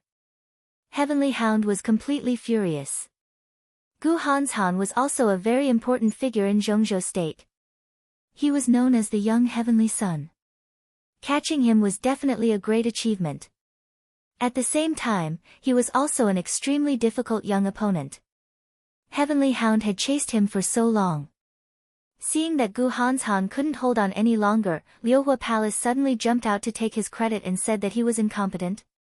Heavenly Hound almost fell from the air. His body trembled violently, and he stared at Demon, who was smiling charmingly, and gnashed his teeth. However, before he could finish speaking, Chi Mei had already interrupted him coldly. One day? Does Wuji Palace have no concept of time? Heavenly Hound, how chaotic is East Island now? One day. Humph, maybe in half a day, the special warfare system of East Island will be dismantled by those superiors from all over the world. His Highness Miyamoto, even the imperial family and the office of the Prime Minister can't tolerate your incompetence anymore. Otherwise, Black Crow and I wouldn't have taken action. Do you think we are willing to take your credit? His Highness Miyamoto.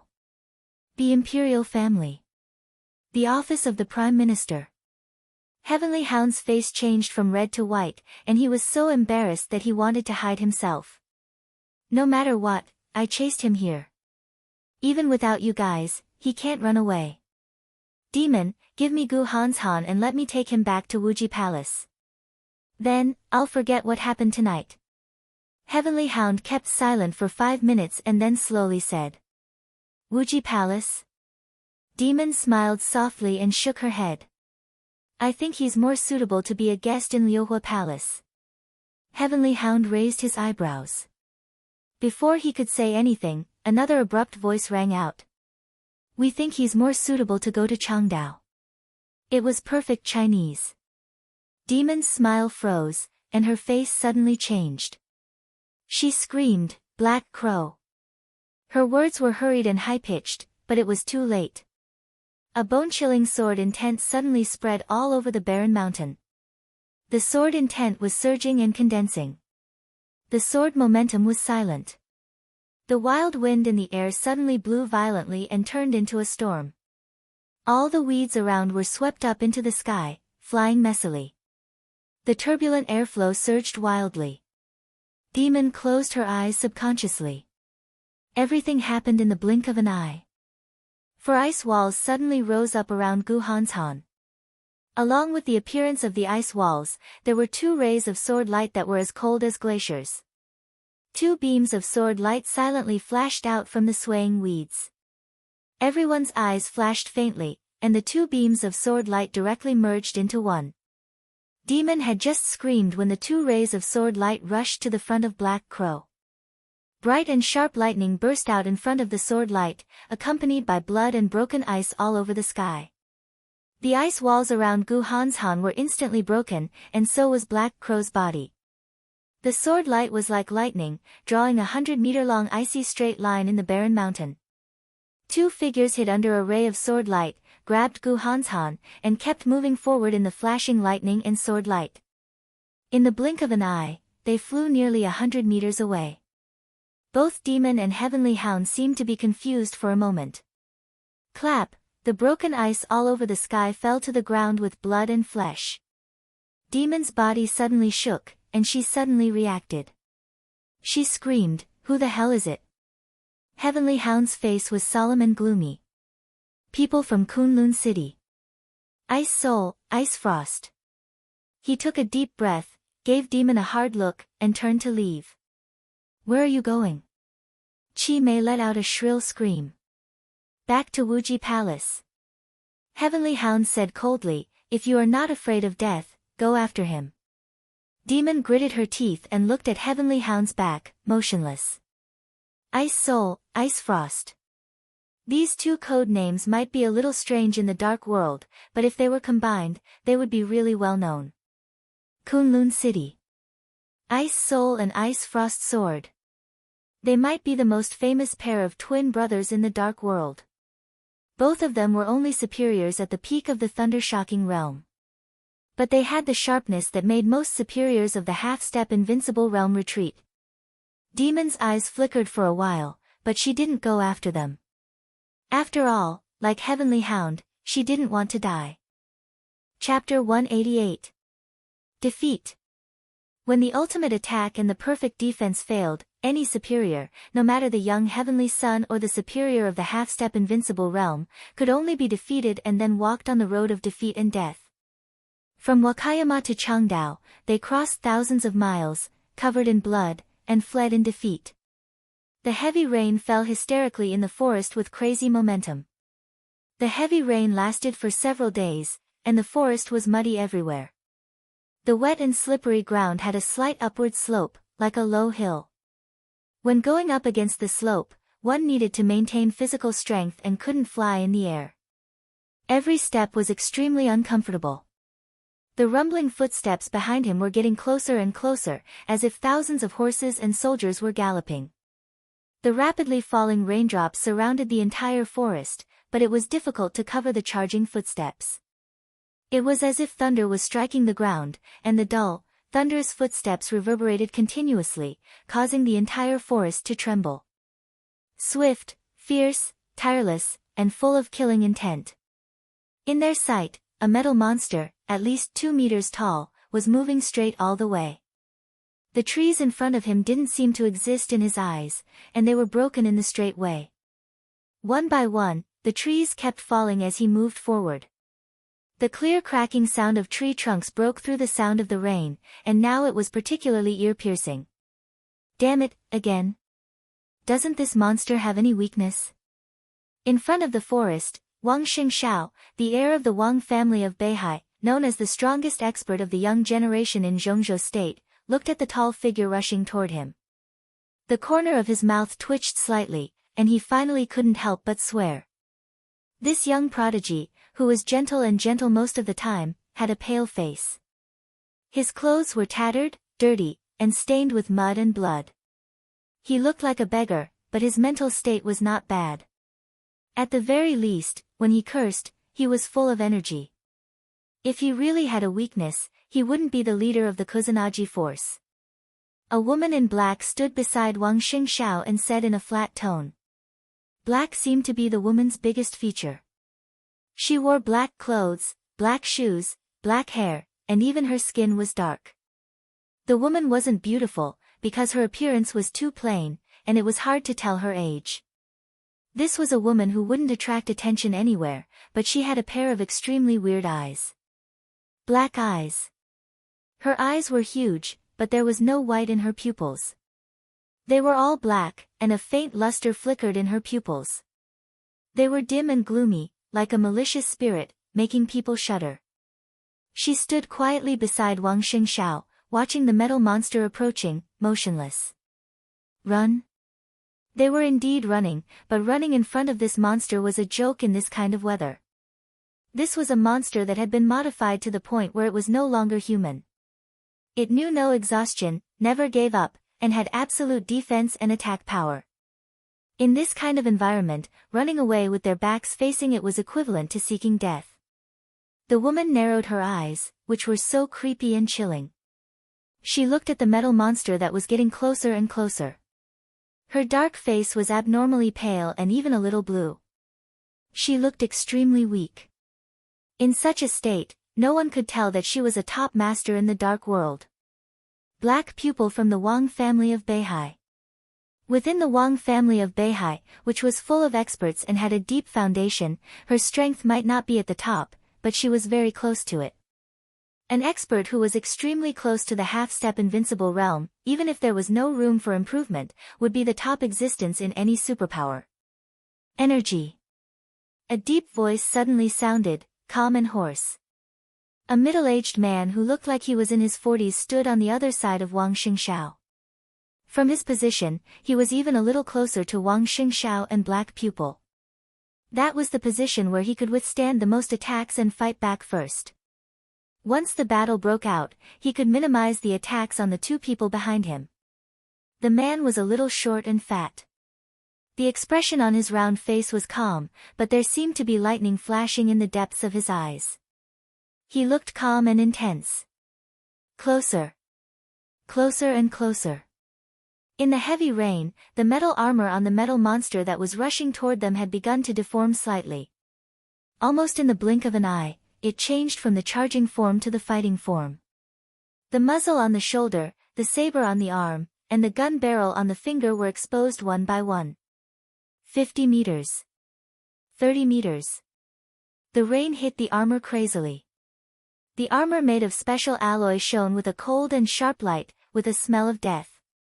20 meters. The man suddenly reached out and whispered, "Young master, the sword." Without hesitation, Wang Xingxiao directly threw the broad-bladed heavy sword that weighed more than 50 kilograms to the middle-aged man in front of him. The sword was named Firmament. The middle-aged man's code name in the Wang family of Beihai was also Firmament. It was not a coincidence that he had the same name as the sword. Wang Xingxiao, who had the wind and thunder veins, held the Firmament sword, and Firmament himself was Wang Xingxiao's guardian since childhood. He was the top expert of the half-step invincible realm. Even in the Wang family of Beihai, in terms of combat capability, Firmament could be ranked in the top 5. The heavy greatsword slashed through the air, bringing with it a dull whistling sound. Firmament's fingers bent slightly. In the air flow, the sword hilt fell directly into his hand. In an instant, Firmament's eyes stood up, and the lightning flashing in the depths of his eyes burst out without reservation. Firmament held the firmament. The rain all over the sky suddenly quieted down. The pseudo-domain of the superior of the half-step invincible realm spread out in an instant. An extremely violent sword intent suddenly burst out from the sword tip of Firmament and rushed straight into the sky. After the metal monster put on the armor, his body, which weighed at least 1,000 kilograms, suddenly slowed down in the pseudo-domain. But the weapons on his body were completely ready for battle. The heavy rain all over the sky stopped for a moment and then became violent in an instant. The crazy raindrops gathered in front of Firmament without any pattern. The dazzling lightning burst out from his body and mixed with the rain, directly forming a huge water ball with lightning flashing and expanding in front of the 3 people. At the same time, all the weapons on the metal monster were aimed at Firmament and the other 2 people. Boom! In the dull roar, the huge body of the metal monster paused. The armor on both sides of his legs and arms suddenly emitted a large amount of gas. Under the full operation of the thrusters, his whole body completely ignored Firmament's pseudo-domain and completely approached the water ball that enveloped the 3 people. Fierce gunshots suddenly rang out. On the metal monster's gloves, every gun barrel was madly spitting out tongues of fire. The rain-like bullets splashed on the water ball around Firmament, bringing a large amount of ripples with lightning. His 2 arm blades had directly pierced into the water ball under the huge force. This was a confrontation between technology and force. There was no communication, no testing. The moment the 2 sides approached each other, they went all out to fight to the death. The swollen water ball suddenly shrank the moment the arm blades pierced it, and then it expanded again. A soft but irresistible force pushed the huge body of the metal monster back more than 10 meters. Dense bullets rang through the forest. Firmament took a step forward with the heavy sword in his hand. The sword of Holy Path from the Wang family of Beihai. Without a sound, the whole forest became a world of pure lightning and water. The condensed sword intent instantly burst out in the most thorough and crazy way. This was a sword that completely disregarded any consequences. It pressed forward and swept everything in its path. The air was clearly twisted into ripples visible to the naked eye. With the lightning and water, the completely explosive power spread in all directions with Firmament as the center. Lightning shot and water filled the air. In the surging sword intent, the armor on the metal monster's body gradually deformed, and his body kept retreating. The air ripples full of water and lightning hit him again and again, and then swept into the distance, destroying everything around him. After a moment that seemed to last for an eternity, everything in the area of hundreds of meters around Firmament turned into dust. All the grass and trees had completely disappeared. The ground mixed with the rain became unprecedentedly smooth and flat. Standing on the mirror-like ground, Firmament took another step forward. Blood flowed down from the corner of his mouth, but his eyes became more and more excited. He raised the huge sword slightly, and the second sword strike was about to cut the sky and the earth. In his sight, the armor of the metal monster, who had retreated dozens of meters, had deformed slightly, and the red light flashed in his eyes. Firmament moved forward. He also took a step forward. No fear, no pain, no fatigue. This was the highest achievement of East Island in transforming people, and also the most terrifying war machine. Wang Xingxiao had already turned around and retreated with black pupil. They had experienced similar scenes several times in 5 days. In terms of strength, the metal monster with the code name Captain was definitely no match for Firmament. But it was one thing to beat him, and it was another thing to kill him. Captain, who was wrapped in armor, didn't need anything at all. Even if Firmament, a superior a half step to invincible realm, attacked with all his strength, he could only deform the armor. The armor was made of special alloy, and with some anti-impact materials, Captain in this state could be said to be a real combination of attack and defense. Under the invincible realm, there were many people who could defeat him, but almost no one could kill him in a short time. He was a pure monster. After Wang Xingxiao went missing, Firmament and Black Pupil went to East Island to rescue him, but no one expected that Wang Xingxiao met this monster. The two met Wang Xingxiao 5 days ago, and the change was not big. Before, Wang Xingxiao was being hunted alone, but now, the three of them were being hunted together. Firmament and Black Pupil brought a lot of supplies and news from Zhongzhou State. After all, Firmament was a superior a half step to invincible realm. Even if he couldn't kill Captain, his extreme outburst could completely suppress him and consume most of his energy. So, after the three of them gathered together, facing Captain's pursuit, there was no danger. But being chased for hundreds of kilometers, even if there was no danger, it was still a pain in the ass. The heavy sword blade was raised. Firmament didn't look back, but his sharp eyes were filled with extreme determination. They were less than 50 kilometers away from Changdao. After entering Changdao, they could gather with the elites of Zhongzhou State as soon as possible. Under normal circumstances, the 50 kilometers was enough for Captain to replenish his energy and chase again. But now, Firmament calmly took a deep breath. He drew back his arm that was holding the sword. Looking at Captain who was rushing toward him again, he suddenly raised his arm and held the sword to the sky. Boom! The air was shaking crazily, and the loud sound was like thunder, echoing fiercely in the walls of the air. The rolling thunder spread through the whole forest. A ball of dazzling lightning lit up on the blade of the giant sword and rushed to the sky. The amazing lightning was blooming in the high sky. For a moment, the sky was completely mysterious and dangerous deep blue. There was no lightning in the air, or in other words, the whole space turned into lightning. The deep blue space that filled everyone's sight fell rapidly from the high sky, as if the whole sky was directly pressed down, with a strong sense of destruction.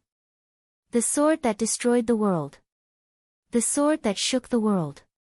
Although this strike was still in the scope of a half step to invincible realm, it was infinitely close to the mysterious invincible realm. All his physical strength was almost sucked out in an instant. All his physical strength, all his sword intent, and the ultimate pseudo-domain. Firmament's eyes became crazy and scarlet, and thick blood flowed down the corner of his mouth. The sword strike that was almost beyond his ability didn't cover the Captain's huge body, but he was already seriously injured. The man and the sword became one, and the sword became one with heaven and earth. Heavenly sword of the Wang family of Beihai. The Captain's movements suddenly stopped. He raised his head with a rigid expression, looking at the rapidly falling deep blue sky, a bit hesitant. Divine wind. Glacier. Tide. Defense. Hibernation. The moment when the deep blue sky was about to cover the Captain with the amazing sword light, a cold roar suddenly rang out. The Captain's scarlet eyes and his armor suddenly lit up. Without hesitation, he squatted down his huge body, curled up, and turned himself into a huge ball. The sword light suddenly arrived and completely covered the Captain's curled-up body. The earth shook and the mountains shook. The ground that was as smooth as a mirror suddenly cracked, and countless dense cracks appeared on the ground. A big hole with a diameter of nearly 20 meters appeared where the captain was, and his whole body had disappeared from the ground, and he was blasted into the ground. Puff. Chapter 189. There's one more chapter ahead. 2 chapters in a row, Firmament's expression was still calm, but there was bitterness in his eyes, and even the will to die. No one knew better than him how powerful the sword strike that was infinitely close to the invincible realm was. Under normal circumstances, that sword strike couldn't kill Captain, but the sword he forcibly drove at the cost of being seriously injured was enough to make Captain use up all his energy, and even make his damage reach more than 50%. Once this sword strike was used, Captain would not be able to chase after them in the future, and he could even directly withdraw from the Battle of Changdao this time. But at the most critical moment, someone modified Captain's order and forced him to enter the dormant state with the strongest defense. In this state, not to mention the damage of Captain, the most important thing was that the person who modified Captain's order was now approaching this battlefield quickly. After days of hunting, Captain was finally not alone, and he had a helper. The person who could control Captain's order, even if it was temporary, must have a high status and strength. Captain was unable to fight anymore, but with a strong enemy on the side, he could only continue to escape. Oh, Firmament! A burst of playful and surprised laughter suddenly sounded in the air. 2 figures suddenly appeared in front of Wang Xingxiao and the other 2. Long time no see. I'm really surprised to see you here. Ah, and Ms. Black Pupil. What a surprise. Well, Mr. Wang Xingxiao's strength also surprised me. You're indeed the young heavenly son of Zhongzhou State. Ha, you 3 look a little embarrassed. If you don't mind, I plan to invite you to Dongdu as guests. I wonder if you have any objections. The lightning fell and dissipated. 2 middle-aged men who looked exactly the same appeared in front of the 3 at the same time.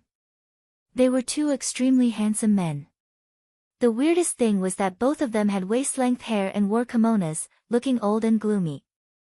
At this moment, the 2 of them blocked in front of Wang Xingxiao. One of them was smiling, and the other looked gloomy. Tide, Glacier. Firmament sighed and said blandly, your duty doesn't seem to be to deal with the conflicts in the dark world, does it? Tides, glaciers. These 2 experts, who used to be famous in the dark world, could be said to be unknown now. They were also twins, but in today's dark world, the most famous pair of twins was Ice Crystal and Frost Sword of Kunlun City. As for Tide and Glacier, who had already withdrawn from the dark world, no one remembered them. However, Firmament knew their origins. They were the former giants of the Divine Wind Force.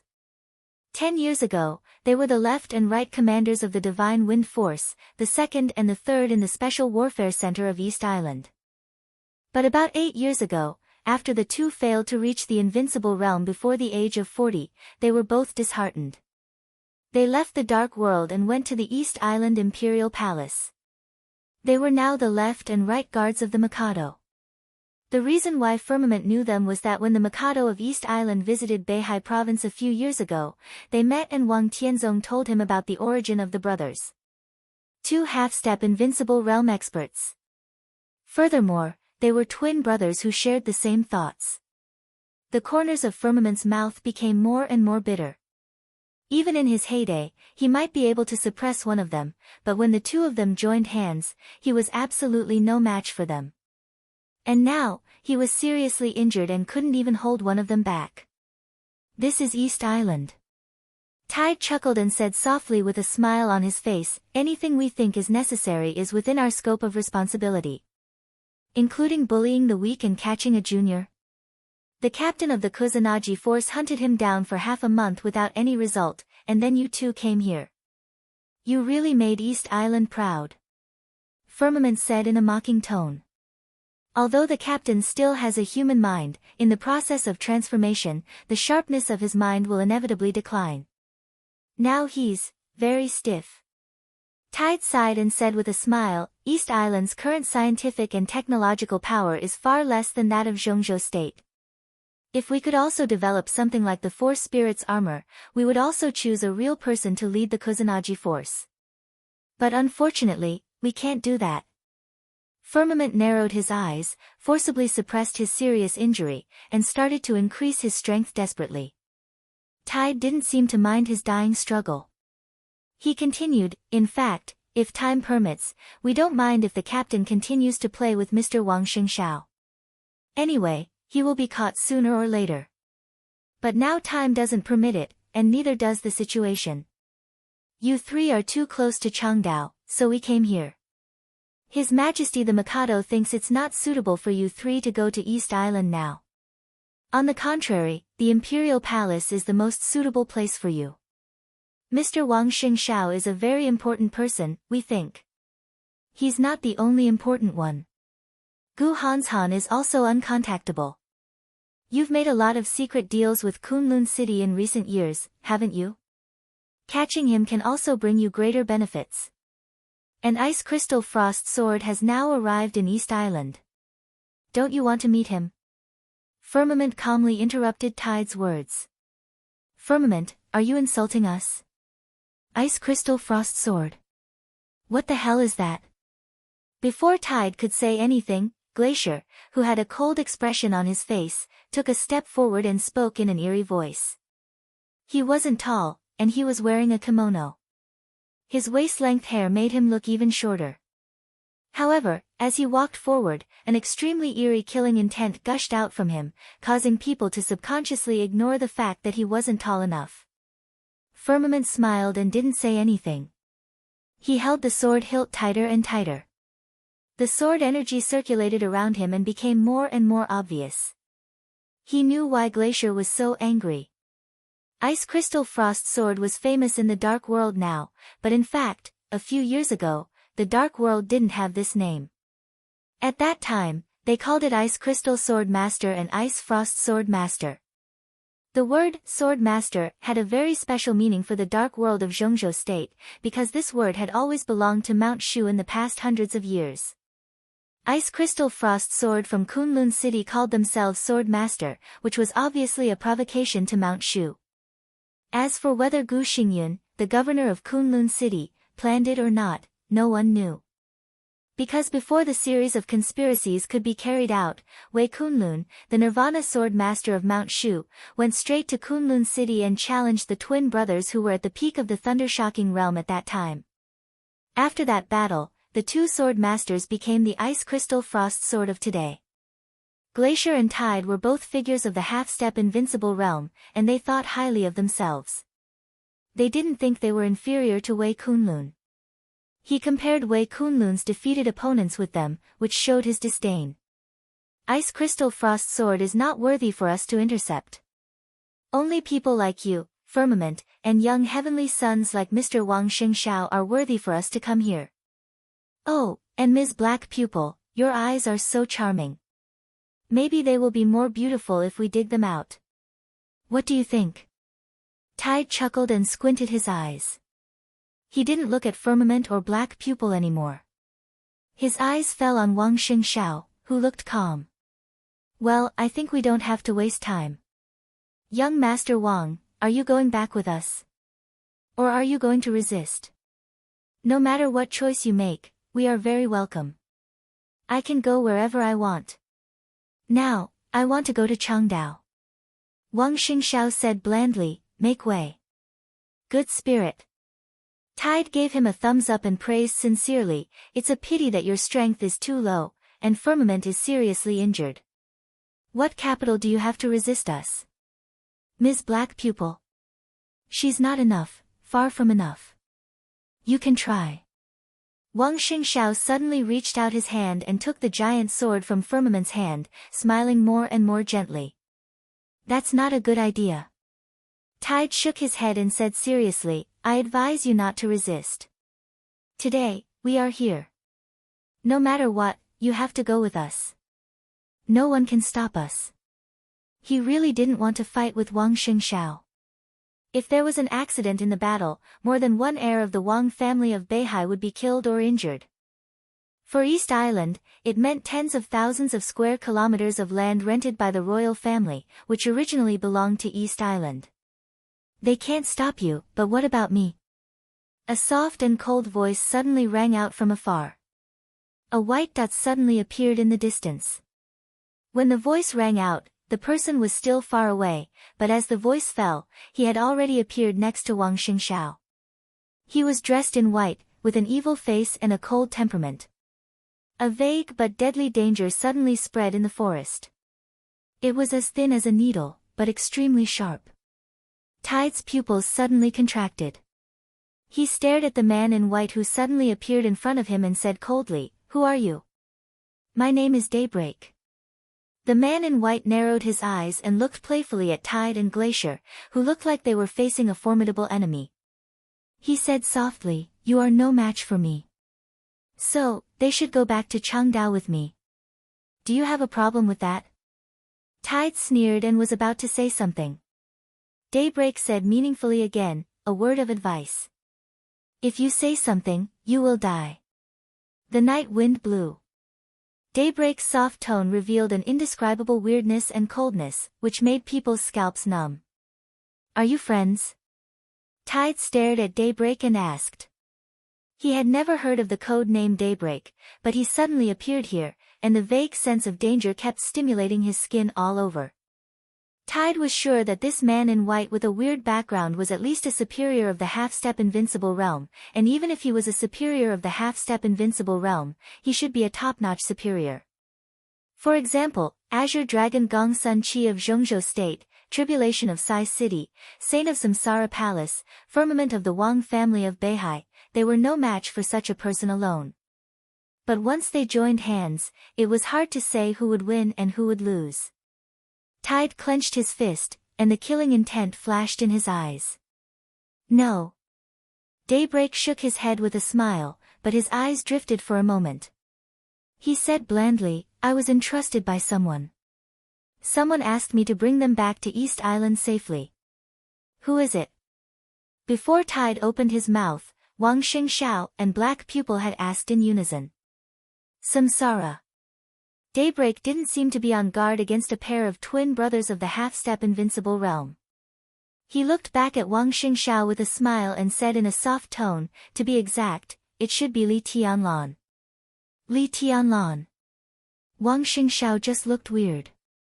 But Black Pupil and Firmament's faces suddenly changed.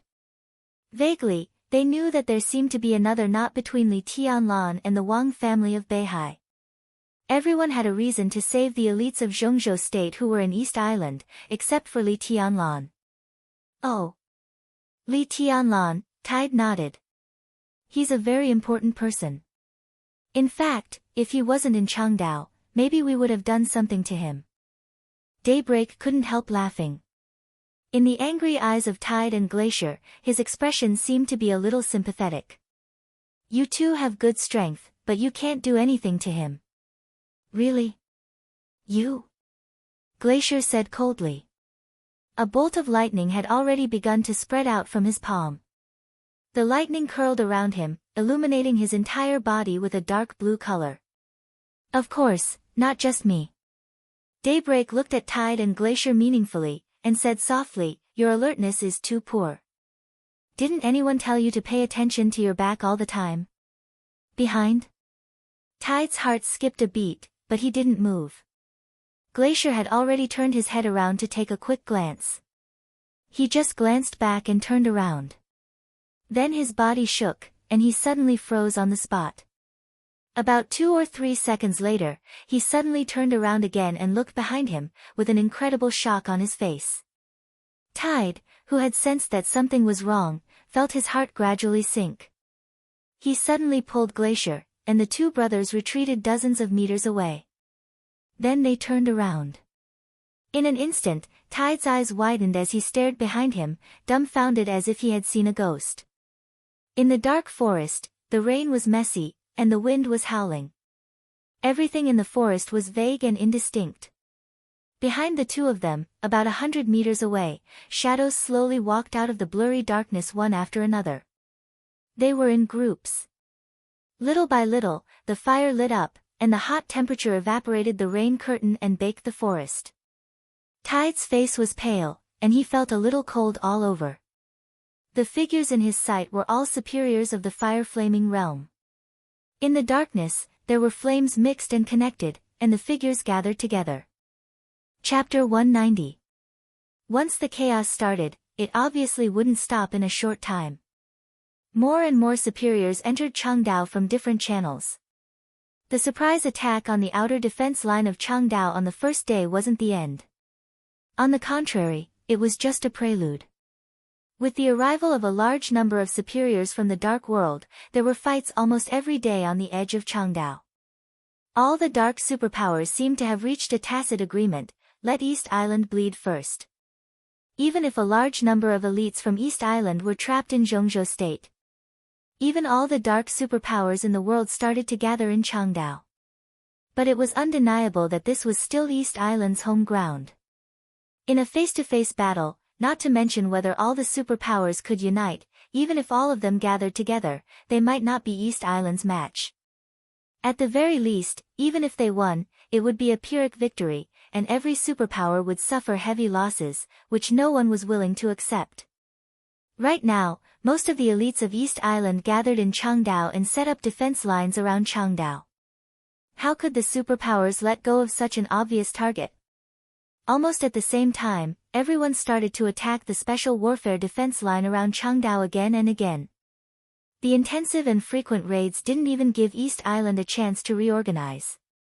The result of being tired of dealing with them was a real bloodbath and corpses everywhere. On the last day of June, the third day after Li Tianlan woke up, East Island, which had been holding the defense line, finally began to recognize the reality. The defense lines around them all withdrew into the interior of Changdao. The elites of East Island, who had been fighting with the superpowers of the Dark World for a long time, had started to gather and reorganize. Changdao, which had been fighting for many days, seemed to have calmed down, but the undercurrents were getting more turbulent inside. The elites of Zhongzhou State finally entered Changdao within 72 hours after Li Tianlan woke up, and they had settled down through the special channel of Samsara. Led by the Azure Dragon of Zhongzhou State, Gong Sun Qi, 600 elites of Zhongzhou State had also arrived in Changdao. East Island might have noticed it, or maybe not. But from the beginning to the end, since the dark superpowers entered Changdao, East Island had been silent. The silent undercurrent was surging in Changdao. Every minute and every second, the city seemed to become more and more depressed. A great battle was imminent, and it could erupt at any moment. The most oppressive and peaceful period before the great battle also became the rarest time for all parties to prepare. The underground organization seized the time to mobilize their manpower and personally get into the situation to understand the current situation. The elites of Zhongzhou State were recuperating. The first batch of Zhongzhou State elites that entered East Island had nearly 2,000 people. After all of them arrived in Changdao, including the second batch of 600 elites, the total number of people was still nearly 2,000, and a lot of them were wounded, which showed how fierce the journey was. East Island, on the other hand, was integrating resources and collecting intelligence. There was no doubt that East Island had the most things to do, but they could do it with the power of the whole country, so they wouldn't be too slow. In the current situation, no matter which side was ready for the war, the Battle of Changdao that the whole Dark World was looking forward to would break out completely. Therefore, everyone was very anxious. Li Tianlan was in a hurry to recover. Since he entered Changdao, this could be said to be the most peaceful period. After his accumulated injuries broke out completely in the Battle of Zhongjing, he had fallen into an unprecedentedly weak state. It had been nearly a week since the Battle of Zhongjing. Many wounds on Li Tianlan's body had healed, but the recovery speed of his internal injuries wasn't ideal. The huge vitality in the immortality potion could make him recover much faster than others. Together with the daily routine treatment, he only recovered less than half of his injuries in nearly a week. Li Tianlan was very clear about his current injuries. If he wanted to recover completely, it would take at least half a month, or even 20 days. The general trend couldn't be changed by his will. Now Li Tianlan could only hope that the final battle could come later, the later the better. The rainstorm that swept the whole of East Island hit Changdao 3 days ago. The crazy rain and the fierce wind raged between heaven and earth. It was midsummer, but there was no heat, so the whole courtyard was slightly cold and cool. In the antique pavilion, Li Tianlan stood quietly, looking down at the clear pool that was disturbed by the rain, with a gentle and calm expression. This was the only water feature in this courtyard. In front of the door of the villa in the center of the courtyard, there was a pool with a diameter of about 20 or 30 meters. The pool was deep, and there were hundreds of ornamental fish of different colors inside. The rainstorm fell messily in the clear pool, and the fish under the water kept surfacing and diving. The whole pool was shaking, full of ripples, but it couldn't turn over, just like Li Tianlan's ambition and desire that couldn't be stopped. The whistling wind took away the last remaining warmth in the pavilion. Li Tianlan, who wore a thin windbreaker, wrapped the lapels of his clothes and then stopped moving. In front of him was the pool, and behind him were tables and chairs. There was a pot of tea on the light brown marble table, and a few teacups were scattered on the table. There were a lot of cigarette butts in the ashtray in the middle. It seemed that not long ago, many people had a conversation in the pavilion. But no one knew how long the conversation had ended. The smoke in the pavilion drifted away, and the tea was completely cold. Li Tianlan stood quietly. His heart was restless with the wind and rain, but he looked calmer and gentler on the surface. Another group of fish jumped out of the water and then fell back down. Li Tianlan's eyes, which were very focused most of the time, gradually became unfocused, as if he was in a trance. For the past few days, he had been healing his wounds, and he was also waiting. Waiting for the opportunity that he didn't know would appear.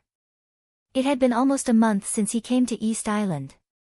Fighting, blood, corpses, storms, fires, and thunder filled Li Tianlan's mind. But Li Tianlan still didn't understand the meaning of all this. Zhongzhou State and Samsara cooperated, and this plan could be described as a national effort, and they were still investing. East Island's special warfare elites were killed and injured, and Zhongzhou State also paid a big price.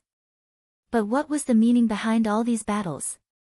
They killed people, but this was East Island.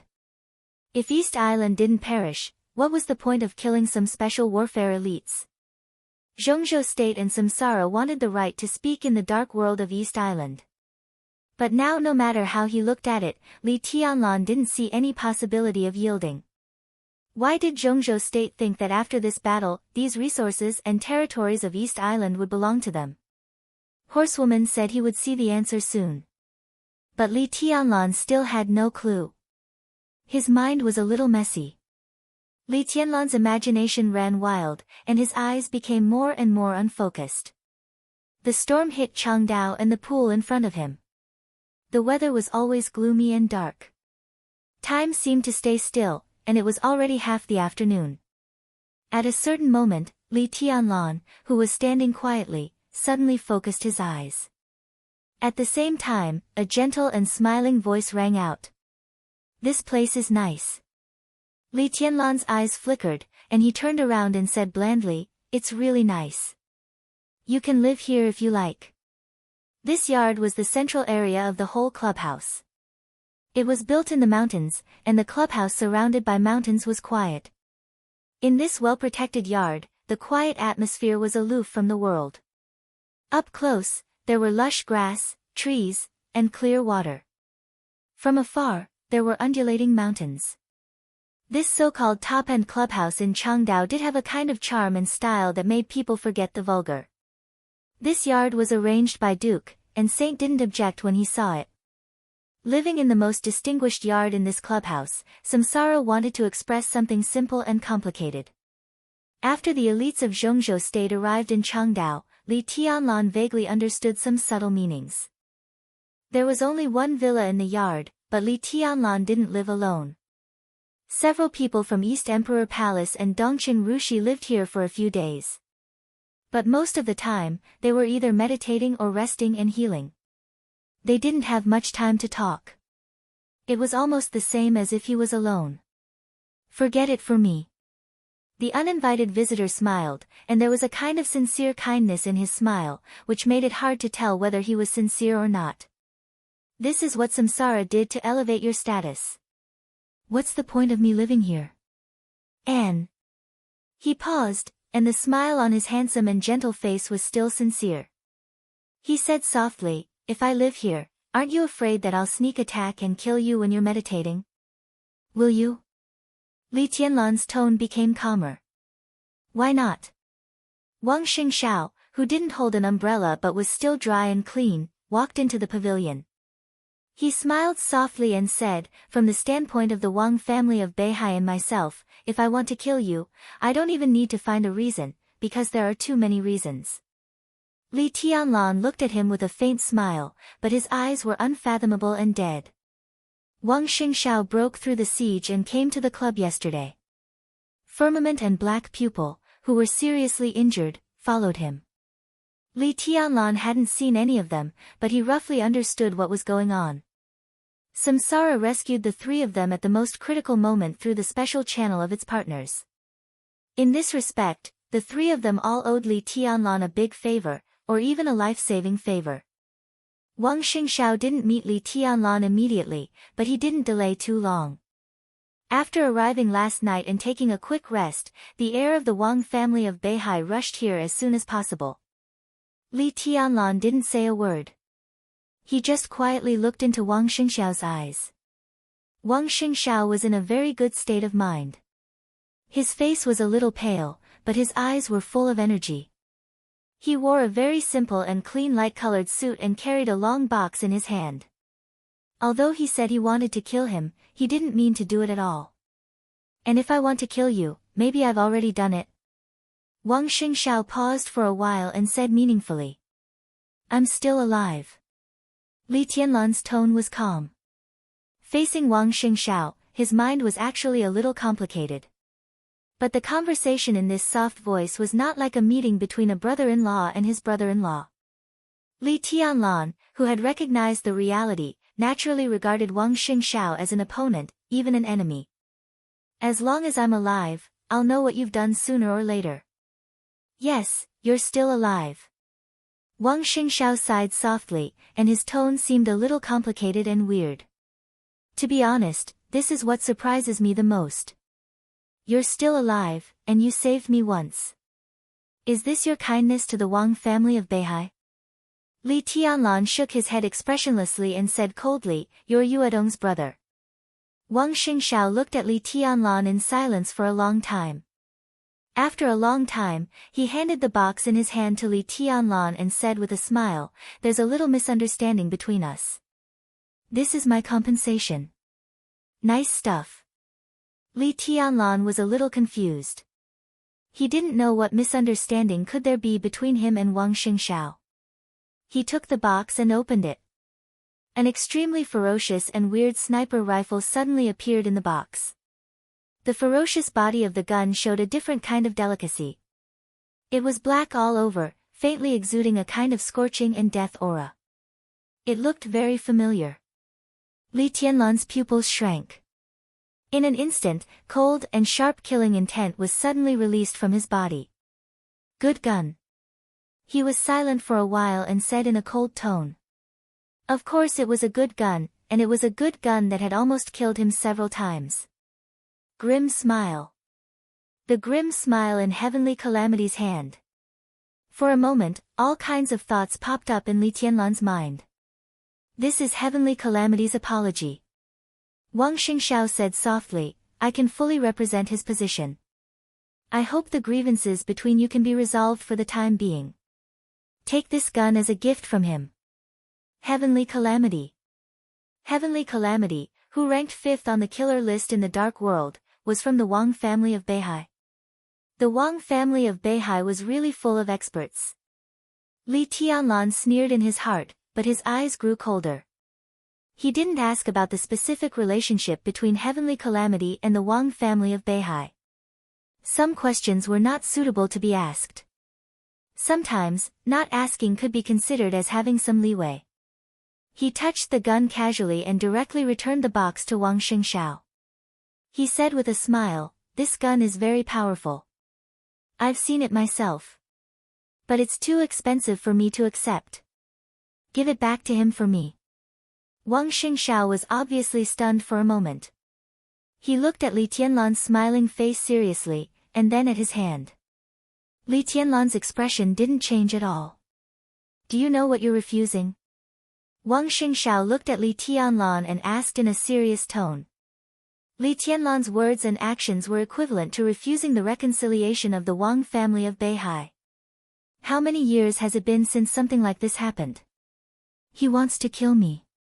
Li Tianlan's expression was calm. He smiled and said softly, I'll kill whoever wants to kill me. One gun is not enough. It's not impossible to solve this. I want Heavenly Calamity's head. If he's dead, I'll pretend that this never happened. Looking at Wang Xingxiao's eyes that suddenly became cold, Li Tianlan continued, Samsara can also pretend that nothing happened. A smile gradually appeared on the corner of Wang Xingxiao's mouth. His tone seemed to be mixed with cold wind, piercing to the bone. The Wang family of Beihai doesn't accept coercion. Besides, Samsara may not be able to protect you in everything. Li Tianlan agreed and said straightforwardly, we don't see eye to eye. That's it. He turned around and walked directly out of the pavilion. Decisive, straightforward, and indifferent. Wait. The corner of Wang Xingxiao's eyes suddenly jumped. He gritted his teeth. Obviously, such a scene was somewhat embarrassing for the Wang family of Beihai, which had always been strong. Wang Xingxiao's expression was also a little unnatural. But thinking of Li Tianlan's life-saving grace, he took a deep breath and said in a low voice, can't this be discussed? Li Tianlan's footsteps paused slightly. Yes. He said indifferently, Heavenly Calamity killed me twice. I don't want his broken spear. Either he dies, or he works for me for 2 years. This price is really high. Wang Xingxiao mocked. Heavenly Calamity was a super killer ranked 5th on the killer list. Everyone knew how long it would take for him to work for 2 years. At least this price. Li Tianlan and his East Emperor Palace were absolutely unable to pay for it at present. Li Tianlan turned around and looked at Wang Xingxiao. Wang Xingxiao took a deep breath and suddenly said calmly, it's not me who wants to kill you this time.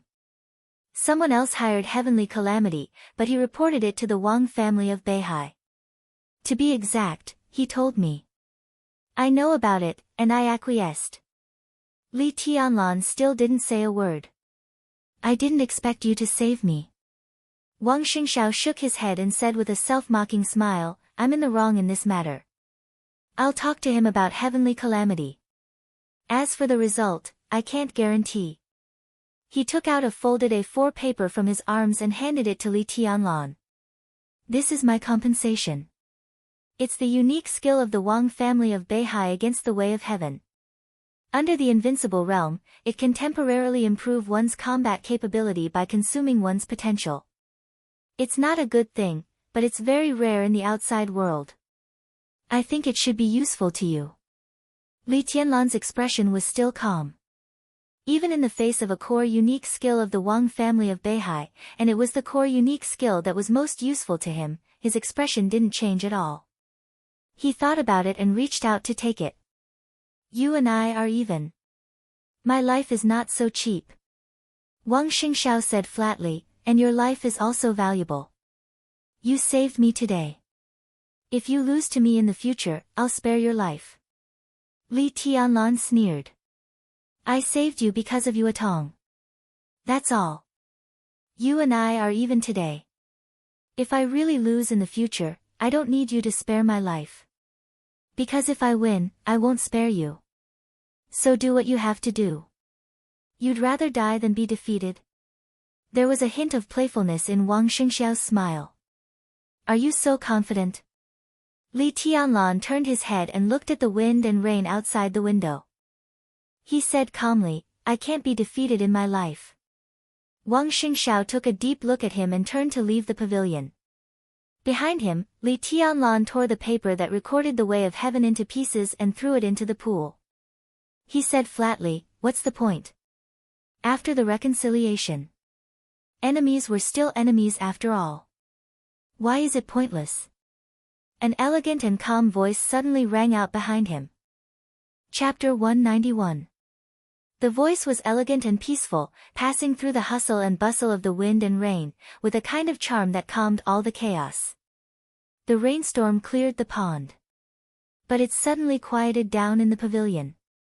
The paper fragments that recorded the unique skills of the Wang family flew to every corner of the courtyard with the wind.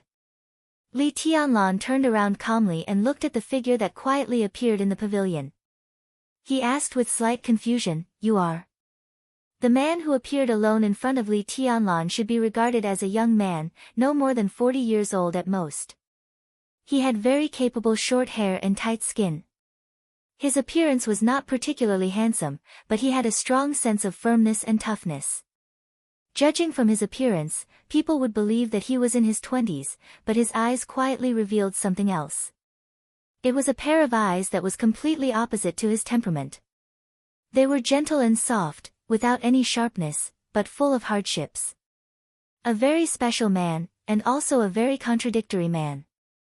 Li Tianlan narrowed his eyes slightly and looked at his slightly smiling face, remaining calm and collected. From the first time he saw him, Li Tianlan didn't know why he thought of Dongqing Wudi. They were vaguely similar, but slightly different. Every move of the Zhongzhou state god of massacre carried a kind of soul-shaking killing intent, which was extremely sharp. In Li Tianlan's eyes, the marshal of the Dongqing clan was full of killing intent and majestic momentum, but his momentum was so strong that the higher he went, the narrower the pattern of martial arts became, so that there was no hope of entering the invincible realm. The man in front of him, not to mention military talent, could even be regarded as an upgraded version of Dongqing Wudi in martial arts. He was gentle and elegant. He sat there quietly, without any killing intent, but the whole courtyard was full of killing intent. His momentum was restrained, and the pattern was grand. There was a vague trend of entering the invincible realm. Since Li Tianlan entered the secular world, he had only seen this kind of extremely perfect and natural feeling in a few people. Excluding Wang Tianzong, who had entered the invincible realm, the first one was naturally Tribulation. Tribulation's martial arts path was unprecedented. After the completion of martial arts, he did not enter the invincible realm, so he could only rely on himself to continue to explore. The second one was Saint of Samsara. It was basically a matter of time for him to enter the invincible realm. The third one was the one in front of him. In terms of the perfection of martial arts momentum, he gave Li Tianlan the feeling that he was even slightly above Tribulation and Saint. An expert of the invincible realm? Li Tianlan's heart shook, but he looked calmer on the surface. A man dressed in casual clothes casually sat on the stone table. With a slight wave of his hand, a flame lit up and the tea on the table was instantly heated up. "Did you have a guest before?" "And the boy from the Wang family of Beihai, you are a busy man now. Do you treat everyone who comes to see you like this?" He narrowed his eyes and chuckled. "Vigilant, on guard, and ready to strike at any time. Sir is different from them." Li Tianlan stood where he was and said calmly, "I don't think there's anything here that's worth the patronage of an invincible realm expert." The man with a gentle aura was obviously stunned. A trace of sadness flashed across his eyes, and then he smiled and said, "I'm not an invincible realm expert." Li Tianlan was both embarrassed and confused. The consummation of martial arts was naturally his personal feeling, which was not authoritative. But the Li family, which had produced 9 generations of invincible realm experts, should not be wrong to have some feelings. Why, the man seemed to know what Li Tianlan was thinking. He shook his head and said calmly, "I had a great chance to enter the invincible realm, but I was injured once, and my martial arts path was broken." He lowered his eyelids, and a trace of coldness flashed in his eyes. Li Tianlan nodded without too much curiosity. The injury could make a genius cut off his invincible realm path, and he knew there must be a lot of secrets. He looked at the man in front of him and asked again, "Then you are?" "Gong Sun Qi." The man's tone was indifferent and even elegant. "Azure Dragon of Zhongzhou State." Li Tianlan raised his eyebrows in awe and even a little flattered. He was one of the 4 captains of the most powerful and mysterious terracotta army in Zhongzhou state, and he was also the first captain. He was currently recognized as the strongest expert under the invincible realm in the dark world. He was absolutely neutral and did not interfere in anything inside Zhongzhou state. He was always fighting against the outside world. Outside the dark world, he was unknown, whether he was alive or dead. He was a real hero. Li Tianlan knew that Gong Sun-chi was living in the club now, but he didn't think he could have any connection with this kind of person. One was absolutely neutral, and the other was entangled with gratitude and hatred. Their positions were not opposite, but they were diametrically opposite. The biggest connection between them was probably hidden in the same club. At least before just now, Li Tianlan had never thought that Gong Sun-chi would specifically look for him. It was not logical at all. General Gong Sun. Li Tianlan slightly relaxed his body and sat on the stone bench. But after calling him, he really didn't know what to say to the azure dragon hidden in the dark, so he just came straight to the point. General, what can I do for you? Back to the question just now. Gong Sun-chi sat in a very relaxed way and said with a smile, I came earlier, so I heard the latter part of your conversation with Wang Xingxiao. To be honest, I think he is very sincere. Why do you think it doesn't make sense? He paused, looked at Li Tianlan meaningfully, and said softly, Are you hostile to the Wang family of Beihai? Li Tianlan's heart skipped a beat, but his expression was still calm. Hostile to the Wang family of Beihai? Whether there was or not, it was not a topic that could be told to outsiders. He lowered his head. And it was not a matter of whether he was hostile to the Wang family of Beihai, but whether the Wang family of Beihai had the intention to kill him. This time, Wang Xingxiao could acquiesce that Heavenly Calamity accepted the task to kill him. What would happen next time? Such a reconciliation seemed to be sincere, but in fact, it was to stabilize him. In fact, it was of no use. The next time the Wang family of Beihai thought he deserved to die, they would not give in because of today's reconciliation. So when facing Wang Xingxiao just now, whether Li Tianlan compromised or was tough, he would not change the position of the Wang family of Beihai. General Gong Sun, in fact, this question of yours is also meaningless. Li Tianlan finally opened his mouth, speaking in a very slow and cautious tone. It is meaningful. Gong Sun-chi looked at Li Tianlan, and a trace of paranoia flashed in his eyes, which had always been gentle and calm. The hidden killing intent in all directions was slowly condensing. For a moment, the sound of rain and wind faded away, and the whole pavilion was quiet. The unique skill of the Wang family of Beihai, against the way of heaven, should be the unique skill you need the most now, right? It can temporarily improve the combat capability of a whole realm. Although the price is not small, it can save your life at a critical moment. Isn't it meaningful for you? Li Tianlan was silent. Against the way of heaven was indeed the unique skill he needed the most. A unique skill that could help him enter the thunder-shocking realm, even if it was only one strike, was enough for Li Tianlan to face most situations with confidence. But Wang Xingxiao's movements were a little slow. The current against the way of heaven was completely a piece of waste paper for him. At most, it could play a little role in concealment. Moreover, he was actually in the ice-condensing realm, and now it was already his limit to control the strength of the fire-flaming realm. If he used against the way of heaven again in the fire-flaming realm, even if the price was smaller than the price he paid to restore the thunder-shocking realm, how much smaller could it be? Li Tianlan shook his head subconsciously and looked at Gong Sun-chi, who seemed to be quietly drinking tea in front of him. Vaguely, he seemed to be able to feel the storm brewing in Gong Sun-chi's heart. A storm far more turbulent than today's storm. Li Tianlan's heart skipped a beat, but he said calmly, But what does it mean to you? Or, if I admit that I'm hostile to the Wang family of Beihai, will you attack me? The corner of his mouth twitched, and there was an obvious mockery in his calmness. Neutral? Ha! With your identity, it's normal to be hostile to the Wang family of Beihai. I just want to remind you that as long as it's beneficial to you, even if it comes from the enemy, you can still use it. Some persistence is ridiculous in the dark world. Gong Sun Chi's tone was indifferent, but under the indifferent appearance, the storm that was about to rise became more and more obvious. Identity? Identity. Gong Sun Chi narrowed his eyes and looked at Li Tianlan. Your identity is obviously not a secret, at least in Zhongzhou state.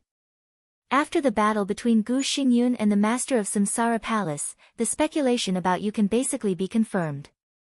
The successor of the Li family, so now it's not the Wang family of Beihai who wants to kill you the most, but Kunlun City. But after Kunlun City, it's probably the Wang family of Beihai who wants to kill you the most. Boy, I'm afraid you won't have a good time in Zhongzhou state in the future. Li Tianlan's expression was calm. A fire was ignited in his hand, and the blazing light illuminated the already dim pavilion. The tea in the cup became warm again.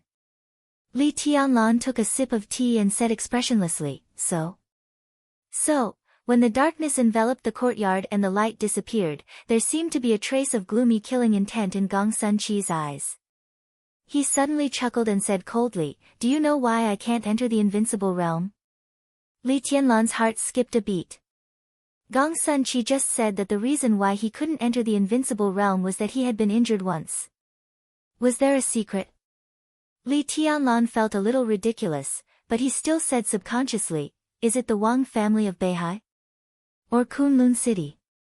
At this point, it was obvious that the two sides were not familiar with each other.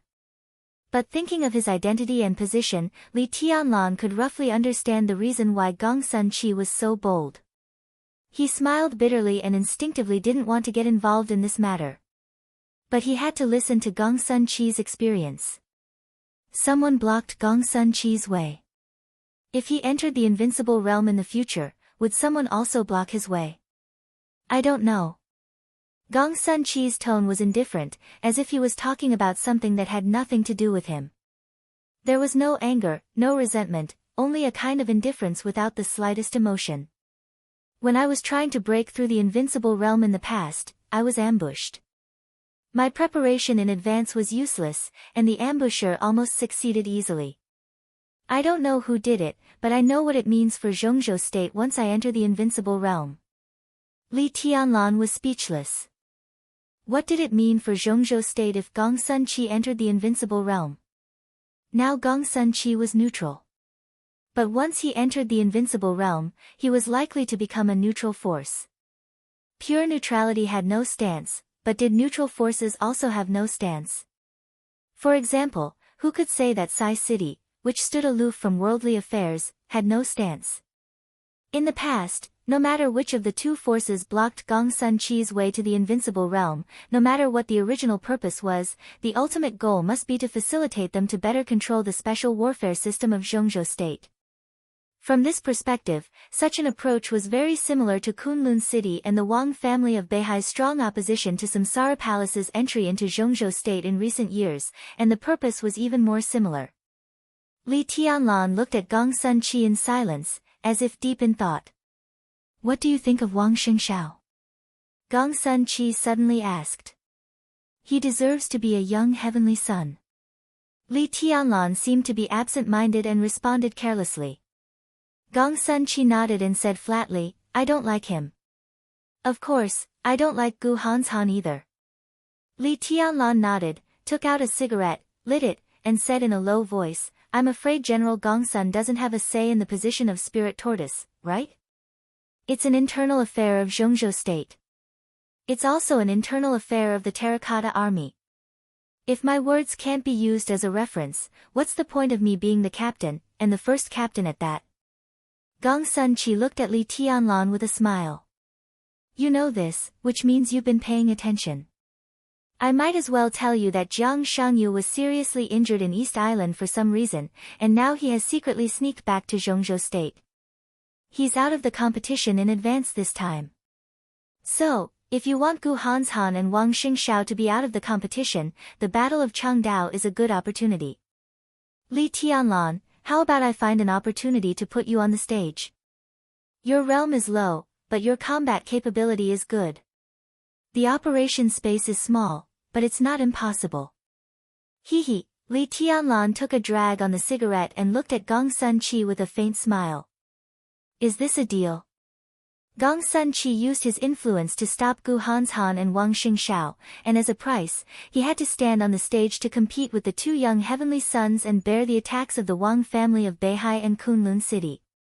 As for the operation Gong Sun Chi mentioned, Li Tianlan completely regarded it as nonsense. Gong Sun Chi didn't like Gu Hanshan and Wang Xingshao, and he might not like Li Tianlan. Putting Li Tianlan on the stage was just to attract fire. When everything was almost done, maybe Gong Sun Chi would take out his real candidate. At this moment, Gong Sun Chi was still calm, but Li Tianlan vaguely sensed a storm-like ambition. If you say so, then so be it.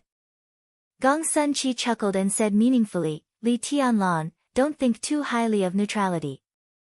The Terracotta Army is indeed neutral, but such neutrality is required by the higher-ups, not something we are willing to keep silent about. This is the rule. Do you understand? As for some things outside the rule, as long as we don't go too far like Jiang Shan, the higher-ups won't care too much about it. In the night rain, his voice seemed to have an indescribable temptation. If this cooperation goes well, I'm afraid there will be many opportunities for us to cooperate in the future. You should consider my proposal. Sorry. Li Tianlan said indifferently, I'm not interested. You're really not interested? Gong Sun Chi looked at Li Tianlan with playful eyes. Li Tianlan sneered and said nothing. Not interested? How could it be possible? However, he knew very well that now was not the time for him to be interested in these things. For Gu Hanshan and Wang Xingshao, the position of the four spirits in Zhongzhou State was the best shortcut to become the god of war in Zhongzhou State. If he competed for this position with his own identity, even if his realm was low and his combat capability was low, it was enough to make the higher-ups consider it seriously, and even cause great vigilance and uneasiness of Kunlun City and the Wang family of Beihai. Not to mention whether he could sit in this position or not, even if he did, it was tantamount to courting death. The current opportunity was indeed good, but the timing was not right. And, Li Tianlan glanced at Gong Sun Chi. They were neither relatives nor friends, and they had just met for the first time. Why would Gong Sun Chi help him? Purely using himself to attract the firepower should be the most appropriate. Not interested. Li Tianlan said flatly, if General Gong Sun is here for this, then I'm sorry to disappoint you. He stood up and was about to leave. There's one more thing. Gong Sun Chi's expression was calm, and no one could tell whether he was happy or angry, disappointed or not. Li Tianlan frowned slightly and didn't speak. Before I came to East Island, someone asked me to bring you a message. I owed this person a big favor back then, so I had to bring this message. Gong Sun Chi said in a low voice, there was supposed to be another young man in this battle of Changdao, but he was stopped before he left. Although this person is still in Zhongzhou State, the person who stopped him has already arrived in East Island. So, be careful. Who? Li Tianlan was baffled. The hint was so vague that he couldn't figure it out at all. I don't know. Gong Sun Chi shook his head. I just brought a message. The person didn't say who it was. Why not? Li Tianlan frowned and subconsciously muttered to himself. An inexplicable hint seemed to be kind, but what was the truth? I don't know. Gong Sun Chi still shook his head. He seemed to think about it seriously, and then said with some uncertainty, I'm afraid, it's hard to say, right? Hard to say. Li Tianlan smiled bitterly and said helplessly, then who asked you to bring this message to me? General Gong Sun can tell me, right? Gong Sun Chi let out a low laugh. The space in the pavilion twisted, and his figure had disappeared. His low and soft voice sounded in the air, as if he was still there. Chapter 192. A chapter of more than 7,000 words. The night grew darker and darker. Darkness spread between heaven and earth like dyed ink. In the courtyard without light, there was only wind and rain. The raging wind threw rain into the pavilion. In front of the stone table in the center of the pavilion, Li Tianlan held a teacup in his hand and sat motionless. Gong Sun Chi had been gone for a long time. The tea in front of him had long been cold, but the teacup in Li Tianlan's hand was still warm. The tea in the cup was like boiling magma under the hot temperature. Steam filled the air and water splashed, but he didn't notice it. He just calmly thought about his own things. At this moment, Li Tianlan was different from the madness in the battle or the gentleness in the normal state. When he was thinking seriously, he was like a statue. He looked lifeless and didn't upgrade at all, but he exuded an almost oppressive solemnity from the inside out. The master of Samsara Palace went straight to Mount Dibing, the final battle with Gu Xingyun on June 15, the undercurrents between Zhongzhou State and East Island, the looming mysterious force in the dark, and Gong Sun Chi's sudden visit today. Vaguely, for the first time, Li Tianlan felt that he seemed to have become a participant in the general trend. If Gong Sun Chi didn't lie to him, then his identity had been completely exposed now. After returning from East Island, even from now on, he would face the hostility from Kunlun City, the looming killing intent from the Wang family of Beihai, and the enemies that could be seen or not, who would suddenly jump out to attack him or even give him a fatal blow before he had time to attack. What should the Li family do in the future? What should the East Emperor Palace do? Since he entered the secular world, it seemed to be the first time that he seriously thought about the future survival and the future situation. In the past, the superficial conflicts between him and Kunlun City were actually nothing. He killed Lu Xiuwei, offended Gu Yunxia, Yang Mengjiang's inexplicable disappearance, and even killed Gu Changjiang. As long as he could pay enough, these were all things that could be forgiven. But his identity, for Kunlun City and even the Wang family of Beihai, was a major event that could never be ignored. The crisis was imminent, and the looming danger kept stimulating his heart. Li Tianlan instinctively began to think about the situation he would face in the future. Seriously speaking, his current background was actually quite strong. Sai City would be the strongest support behind him. Ning Qianqing was still by his side, and Dongqing Rushi also appeared by his side. Therefore, at present, it seemed that the Dongqing clan was also trustworthy. At least for now, he didn't need to be on guard. The academics had been silent since the decisive battle on the 15th of June, and the request he made to Zhuang Huayang was not met with any difficulties. Most importantly, the chief of the academics had brought Li Wangxing out from the border, which in itself was a kind of support. Although the East Emperor Palace was now a newly established institution, Li Tianlan's military exploits alone were already prominent enough during the trip to East Island. After returning to Zhongzhou State, it was almost certain that the level of the East Emperor Palace would be adjusted upward. This was the most obvious amulet. How effective it could be depended entirely on how much the East Emperor Palace would be upgraded. That was all he had at the moment. As for the Samsara Palace, Li Tianlan could already more and more clearly perceive what the Samsara Palace was secretly planning. His identity was exposed at such an inopportune time. To some extent, it should be the result of making way for the Samsara Palace's plan. Li Tianlan would not resent or blame it. It could be seen that after seeing dawn, out of some premonition, Li Tianlan no longer regarded the Samsara Palace as his own resource. He had a vague feeling that this largest resource might not be of any help to him for a long time in the future. But the support that Sai City, the Dongqing clan, and the academics had tilted to him was enough. The only thing that made Li Tianlan uneasy was that his enemies were also beyond imagination. Not only Kunlun City, but also the Wang family of Beihai. Not to mention how many ferocious fangs were hidden behind his father's treason war, the families of the 120,000 troops who died at the border with his father's treason in that war were a force that made people's scalp numb 20 years later. Li Tianlan was expressionless. It was expected that the road ahead would be difficult, but the thorny situation still gave him a headache. After all, his identity was exposed too early. If he could have another 2 or 3 years, his eyes inadvertently swept a few teacups on the stone table, and he subconsciously shook his head. This was a gift from the Samsara Palace to him, and it could even be said to be the greatest help. A favor from nearly 1,000 special warfare elites of Zhengzhou state. In recent days, Li Tianlan would spare time to meet guests every day. Before the arrival of Wang Xingxiao and Gong Sun Qi today, Li Tianlan chatted with several special warfare elites who owed him for saving their lives. However, how to use a favor was actually very subtle. Li Tianlan would not be so naive as to think that they really owed him their lives because he saved them. It was a matter of survival. Under the covetous eyes of Kunlun City and the Wang family of Beihai, it would be enough for him to be satisfied if 1/10 of these nearly 1,000 people would help him at the right time.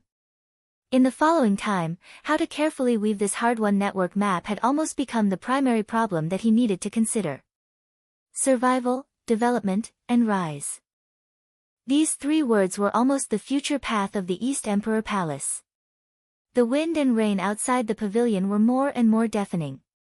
Li Tianlan's eyes gradually became firm, and his heart was dead silent. In the dark villa in front of the pavilion, the lights in the hall lit up for a moment, and then fell silent again. Li Tianlan suddenly came to his senses and got up in the pavilion full of cold night. His figure flickered slightly, and after changing places with his shadow, he had already appeared in front of the villa. The silence of all the members of the East Emperor Palace in recent days was what made Li Tianlan most gratified. His identity was exposed, so naturally, he could not hide it from Li Beidian and Ning Qiancheng. Li Beidian made a lot of noise, but then he also became silent. Li Tianlan knew the consequences of his identity being exposed. How could Li Beidian and others not know? But what warmed his heart was that no one at present said that they wanted to quit the East Emperor Palace. Especially Li Beidian and Yi Huayu. Both of them came from Mount Shu, which had nothing to do with Li Tianlan. But they did not say that they wanted to quit, and Mount Shu was also silent now. The awe-inspiring and unyielding sword intent behind this silence was undoubtedly the most admirable thing about Shu Mountain. The cohesion of the East Emperor Palace began to take shape in everyone's silence. Almost everyone was meditating while healing their wounds. After many days of escape, everyone had gained a lot. Su Chu, the first brother of Jade Pool, who had just joined the East Emperor Palace but had never quit, had already begun to break through to the half-step thunder-shocking realm. Li Beidian was trying to get closer to the peak of the fire-flaming realm. Now this distance was still far, but even a small step closer was good. Ning Qiancheng began to try to break through to the stabilization phase of the fire-flaming realm. Yi Huayu tried to enter the fire-flaming realm. Yu Qingyan made the slowest progress, but she was also close to the fire-flaming realm. For this little girl, whose realm was the lowest except Li Tianlan but whose lethality was second only to Li Tianlan, at least in the hearts of the people of the East Emperor Palace, no one dared to look down on her anymore. As for Dongqing Rushi, it could be said that she was the only outsider in this villa at present. But she also did not make things difficult for others. The 6th day after returning from Zhongjing to Changdao was about to pass, but for nearly a week, Dongqing Rushi had been in a coma all the time and didn't even wake up once. Horsewoman had personally checked Dongqing Rushi's condition, and the conclusion she got was not bad news. It just said that the sword seemed to consume a lot of Dongqing Rushi's mind that night. The coma was just her body protecting itself and slowly recovering. If nothing went wrong, she would wake up in 10 days. Thinking about everyone's condition in the villa, Li Tianlan opened the door of the villa and shook his head subconsciously. At present, apart from Dongqing Rushi who was in a coma, his progress was the slowest, and his meditation time was the shortest. He glanced around the hall casually, trying to see who had turned on the light just now. But when he glanced at the floor-to-ceiling window in the hall, he suddenly froze. According to Horsewoman, Dongqing Rushi, who shouldn't have woken up at this time, was sitting in front of the floor-to-ceiling window with her arms around her knees. She leaned against the armrest of the sofa and tilted her head to look at the wind and rain outside the window. She didn't seem to notice Li Tianlan coming in at all. She just sat there quietly, motionless. Her slightly messy long hair was casually draped behind her head, and she was wearing white pajamas. The light in the hall was dim, so Li Tianlan couldn't see her face clearly. At this moment, Dongqing Rushi just sat there, but she was quiet like a ghost that would disappear at any time.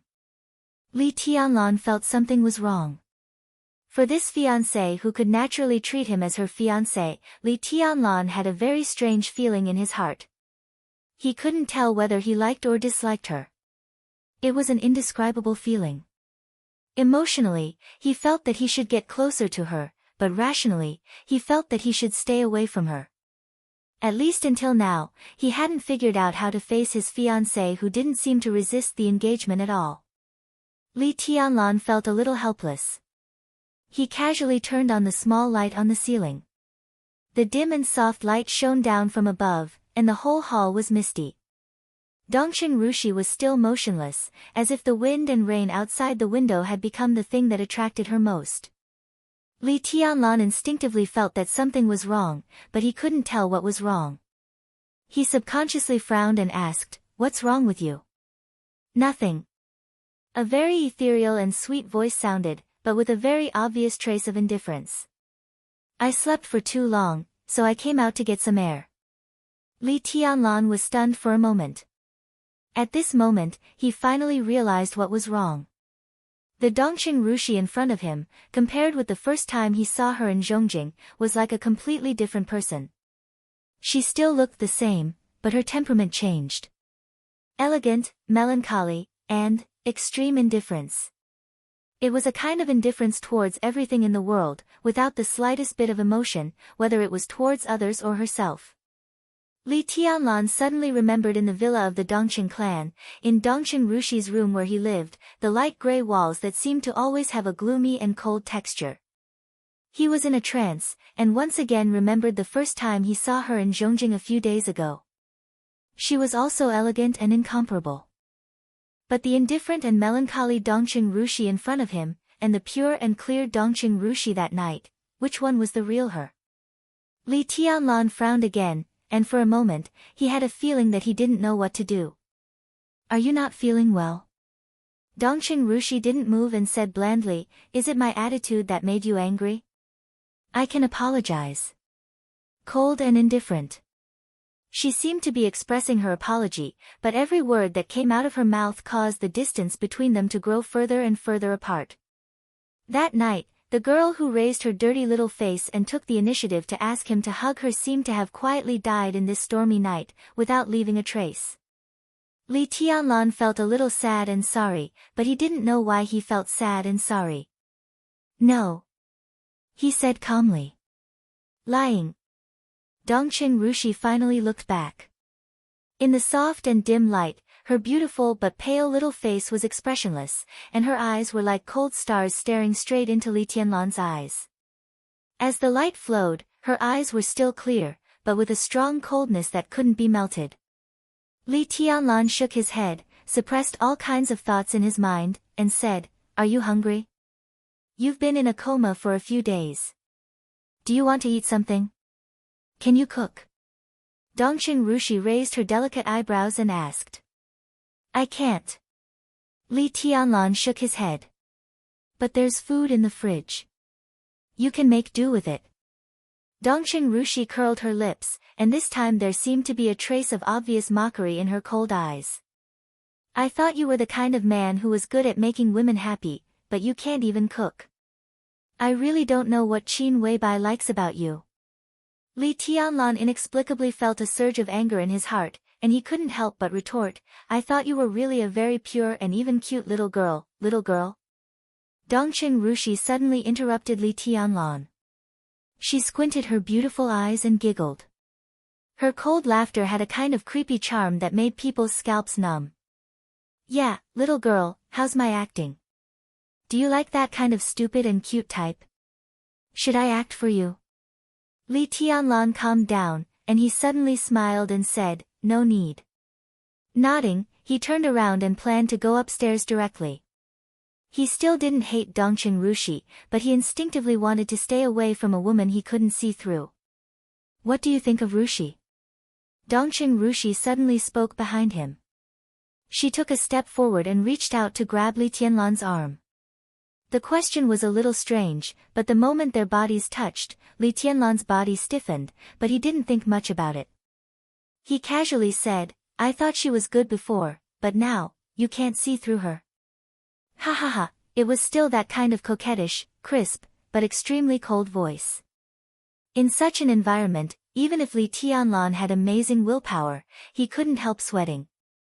While he was hesitating, Dongqing Rushi's delicate body seemed to stick to him. Her body was hot, but her tone was as cold as ice. Can't see through me. Since you came in, you've looked at my legs 3 times, my breasts twice, and my face twice. My dear fiancé, what on earth can't you see through? As your fiancé, I'm very willing to satisfy your thoughts. Her voice was soft, cold, and charming. Her hot breath directly blew into Li Tianlan's ears. My dress is not long. Can you see through me if I lift it up for you to see through me? She was almost biting Li Tianlan's ear while talking.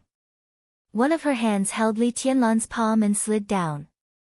She actually lifted her white nightdress by a few centimeters. His fingers touched her amazingly soft thighs. Li Tianlan's body suddenly shook. He subconsciously took a few steps forward, turned around, and looked at Dongqing Rushi calmly. What? Don't you like it?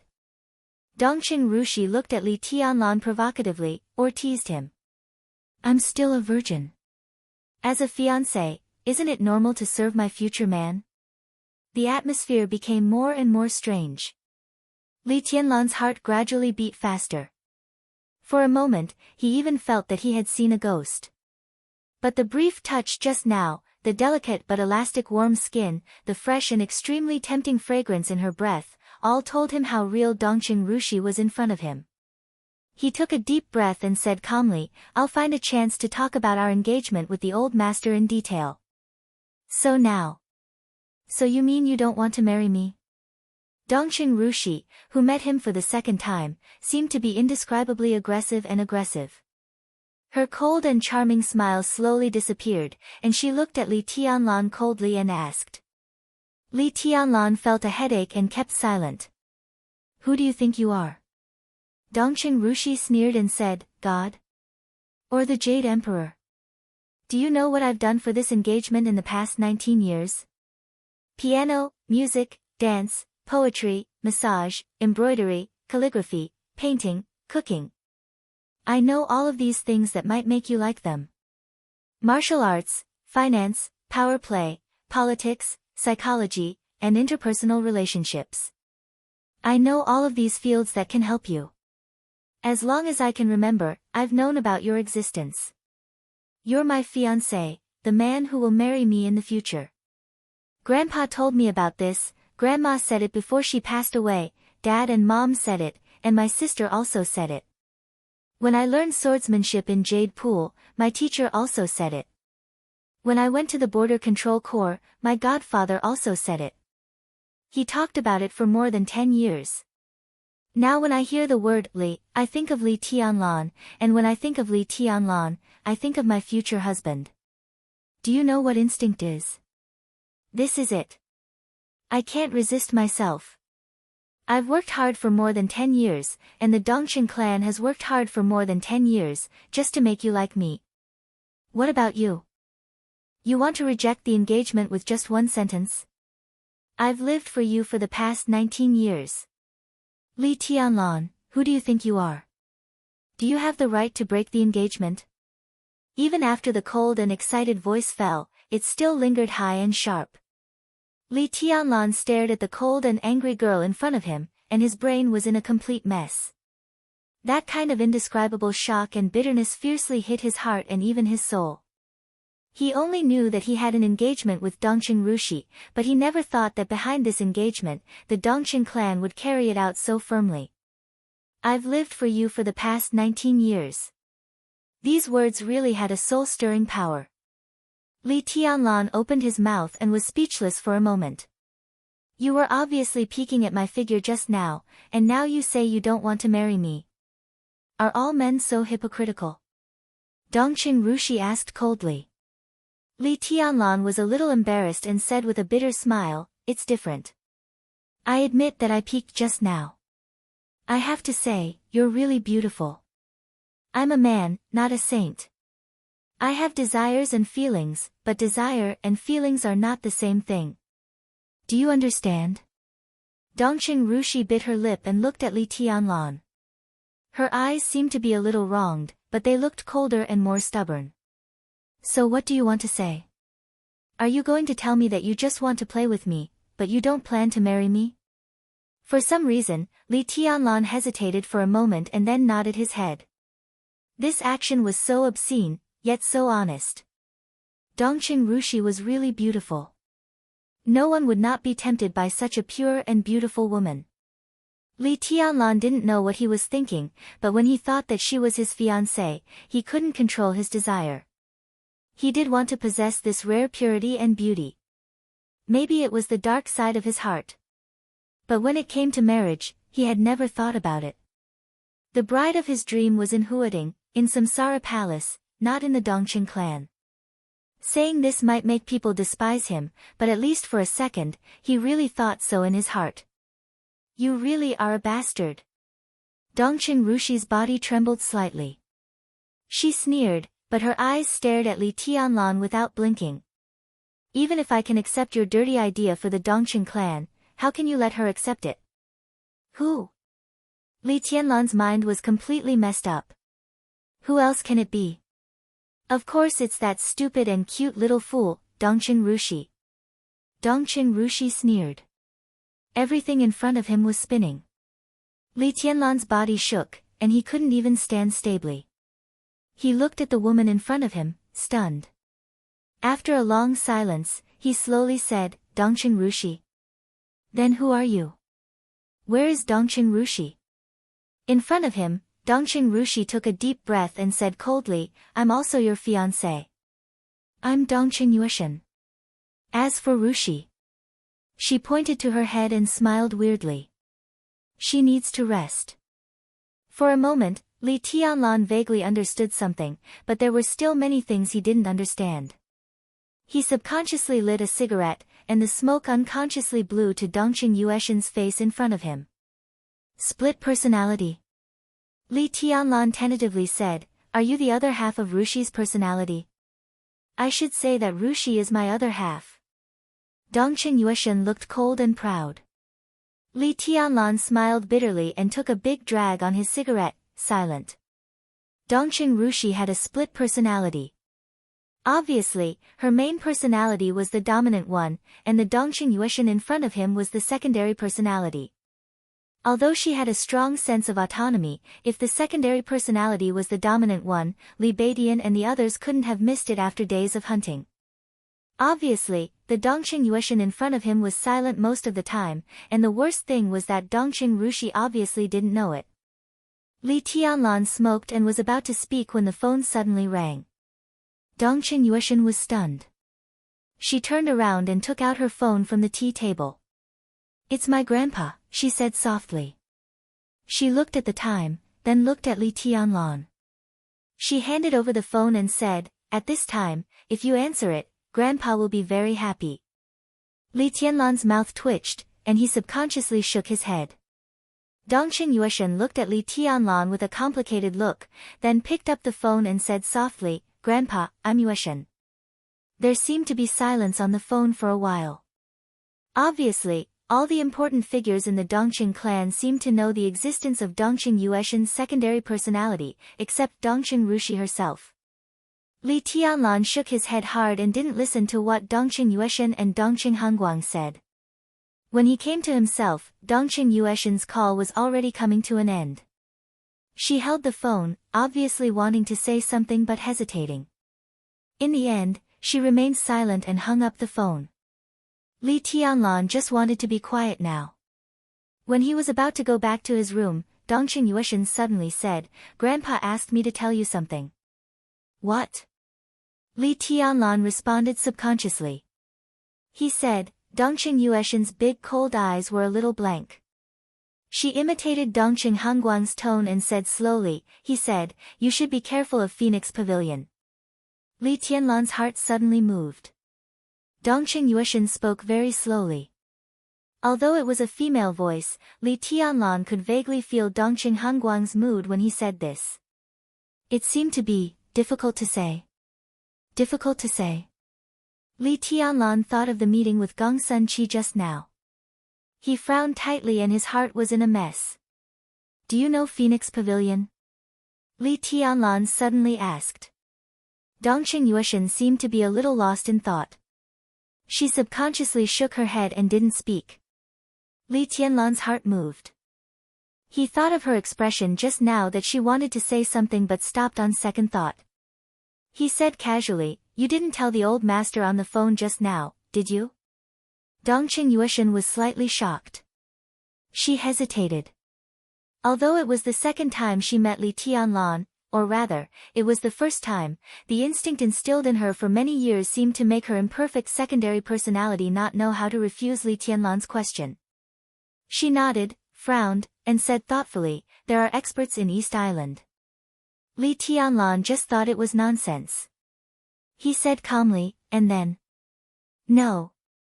Dongqing Yueshan shook her head and said slowly, "When we were in Zhongjing that night, there were experts in the forest, experts of the invincible realm. Rushi's martial arts were all in the silence sword. Silence was unsheathed in advance, and that sword could be said to be a real invincible strike. But when that sword was unsheathed, it was pressed back together with all the sword intent.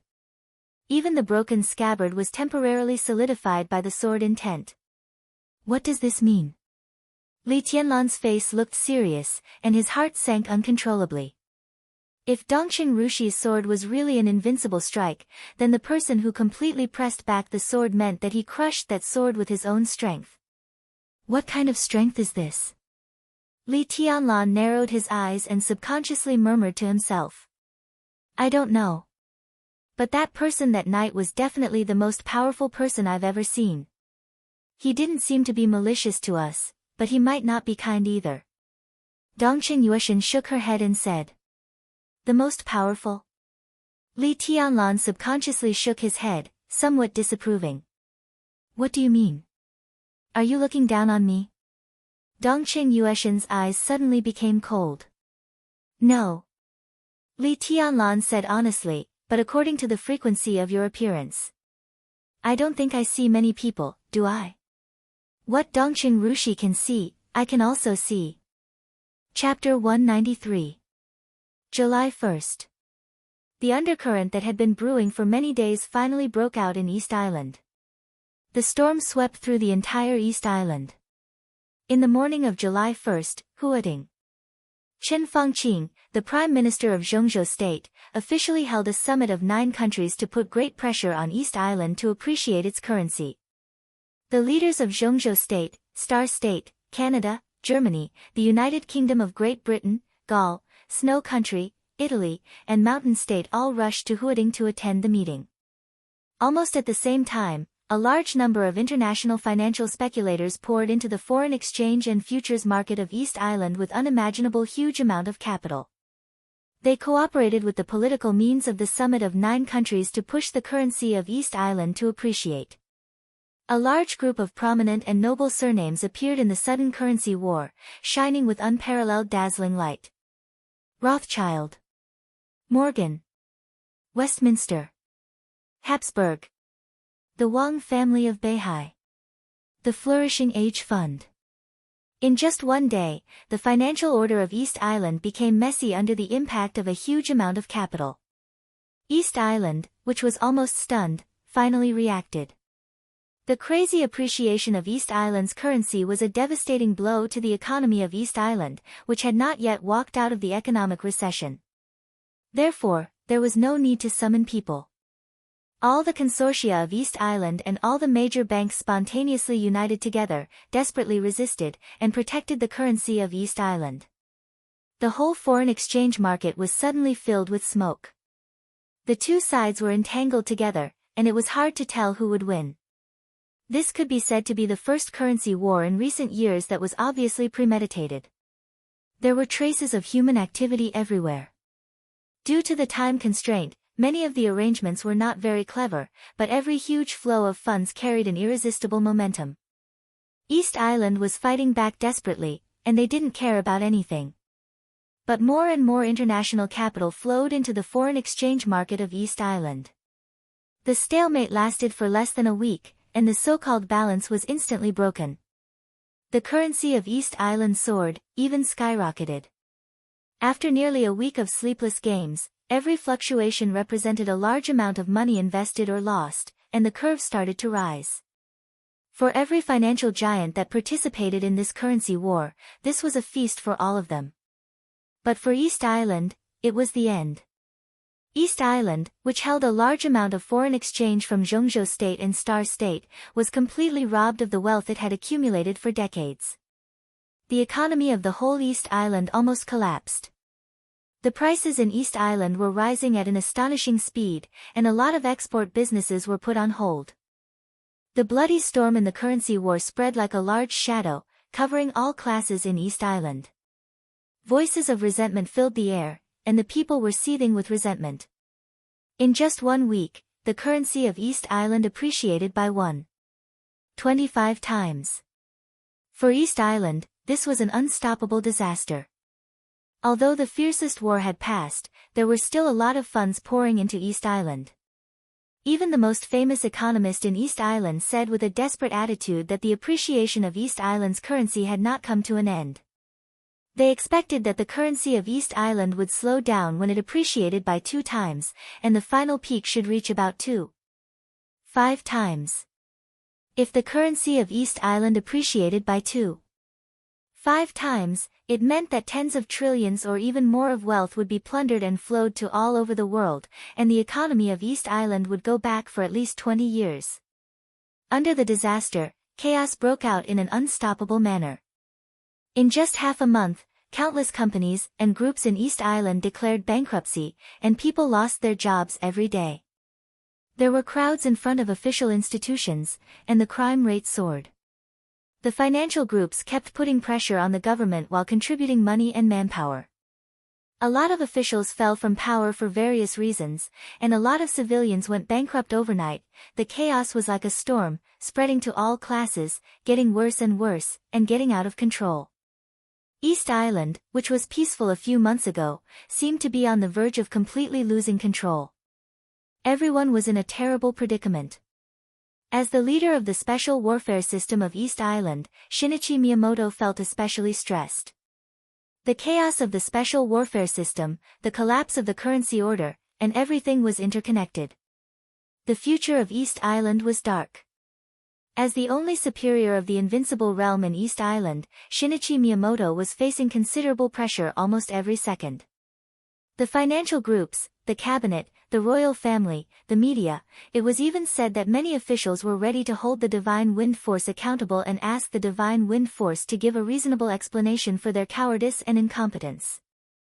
Everyone knew that the cause of all this was the fight in the Dark World. It was especially important for Jeongjo State to control the special warfare system of East Island this time. As for the summit of the 9 states held in Huading, the leaders of other countries might not follow Jeongjo State's lead.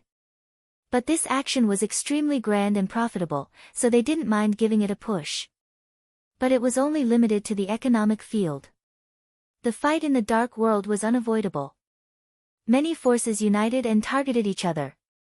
Now that they gathered in Changdao, the Dark World and the economy were completely connected, and finally formed a very complicated situation. It was a stalemate and a dilemma. How to break out of this situation had become the primary problem that Shinichi Miyamoto was facing now. Fu Peak was covered with white snow. The flying wind and snow rolled over the headquarters of the Divine Wind Force. Several tornado-like snow pillars rose up from the top and the bottom of the mountain, majestic and spectacular. Shinichi Miyamoto stood on the highest snow-capped peak of the headquarters of the Divine Wind Force, motionless like a statue. The wind and snow all over the sky surrounded his body with a cold and deathly aura.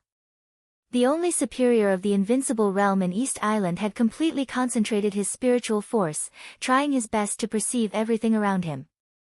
In his perception, the vague danger between heaven and earth was still there, and it was getting stronger and more obscure. He couldn't detect the trace of the other party. Only a faint but extremely sharp killing intent came through the wind and snow from all directions, as sharp as a knife.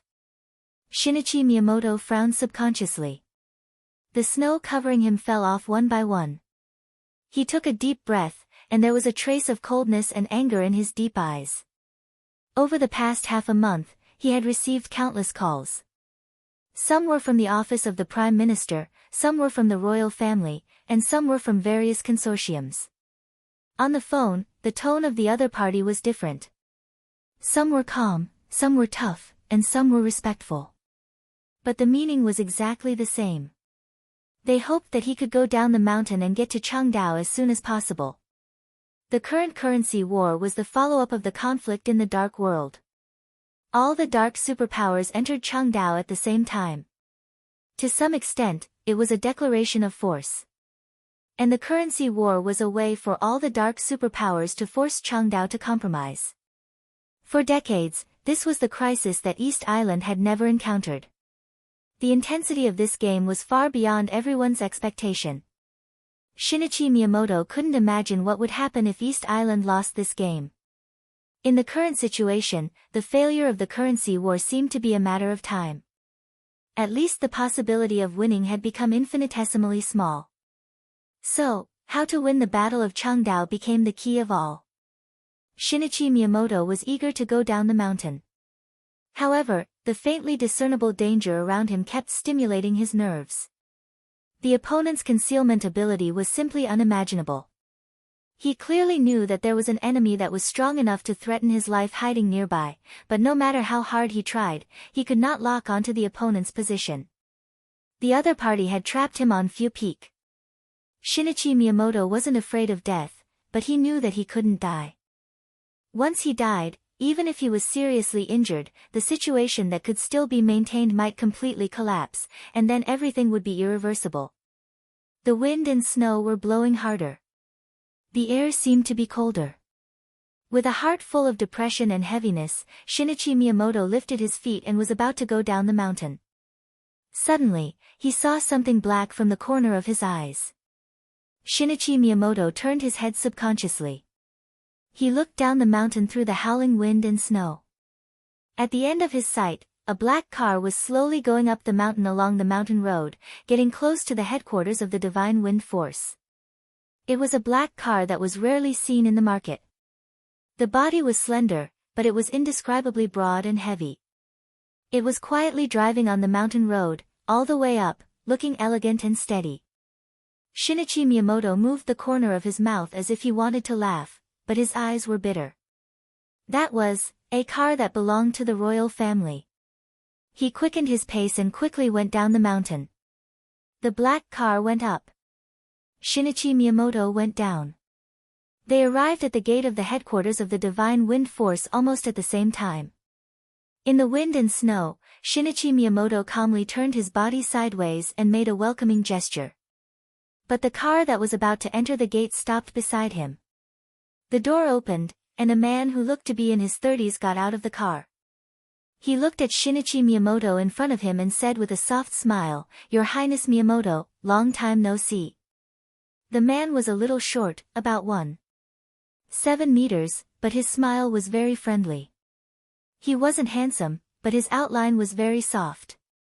Standing in the wind and snow, he smiled warmly, and his whole body gave people a sense of closeness like a spring breeze. Shinichi Miyamoto was alert inside, but he still looked calm.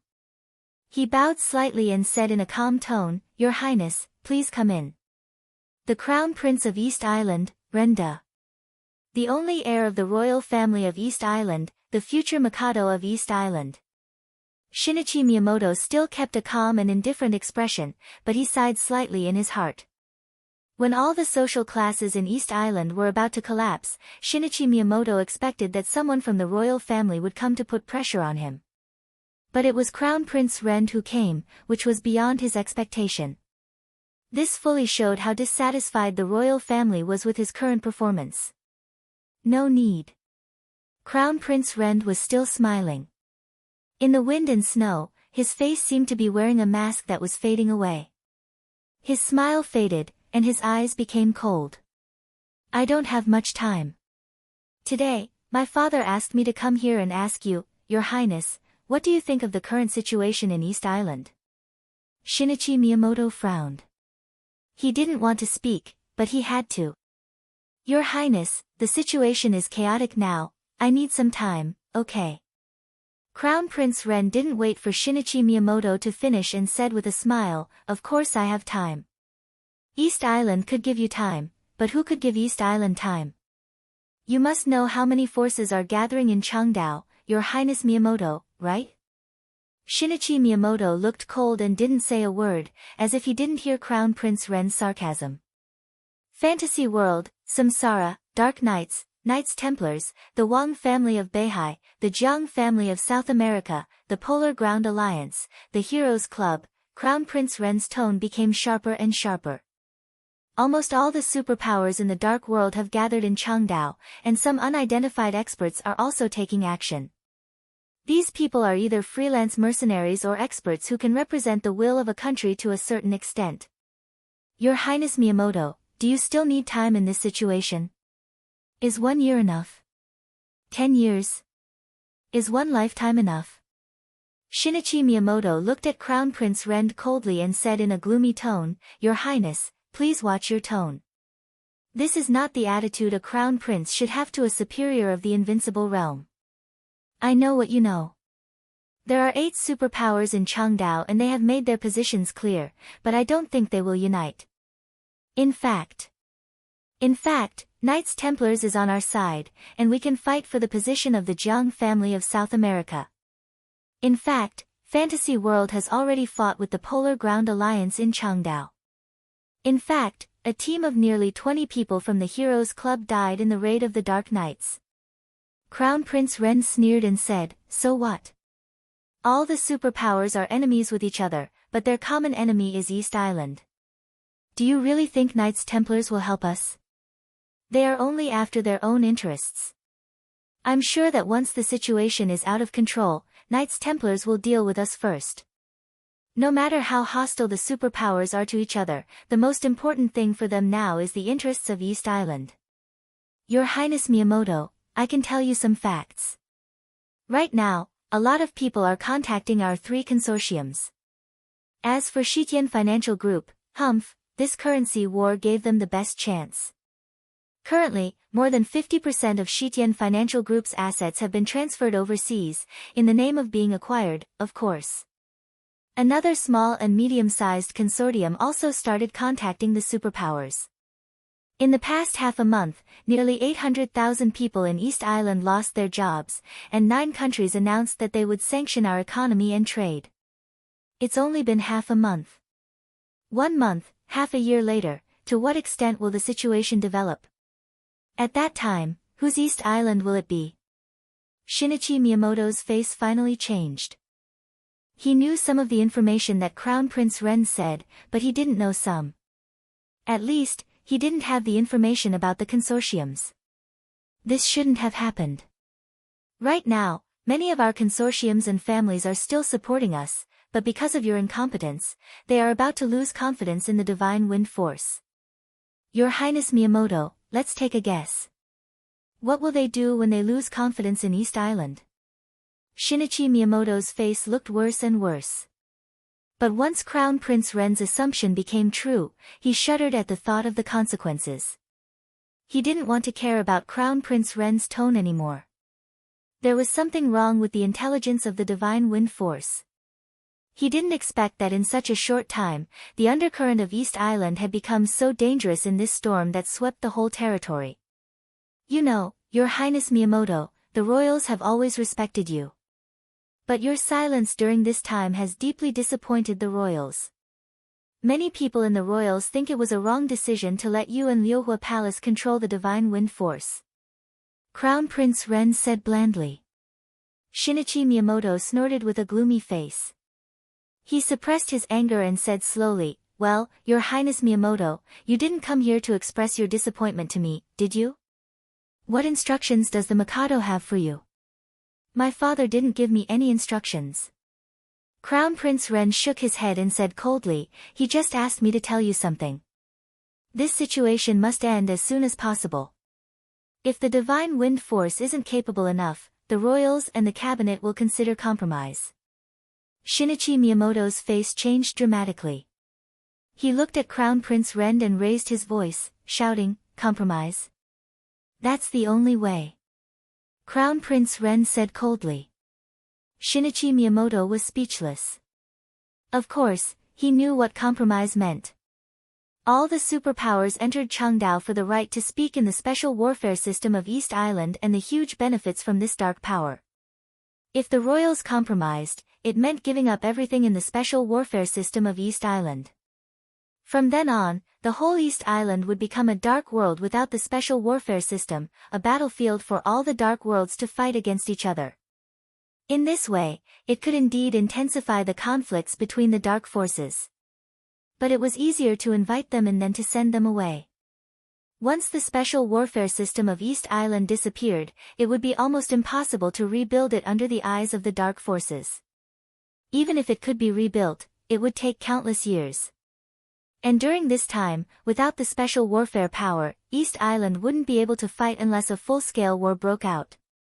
And, if they compromised, Shinichi Miyamoto himself would definitely become a bargaining chip.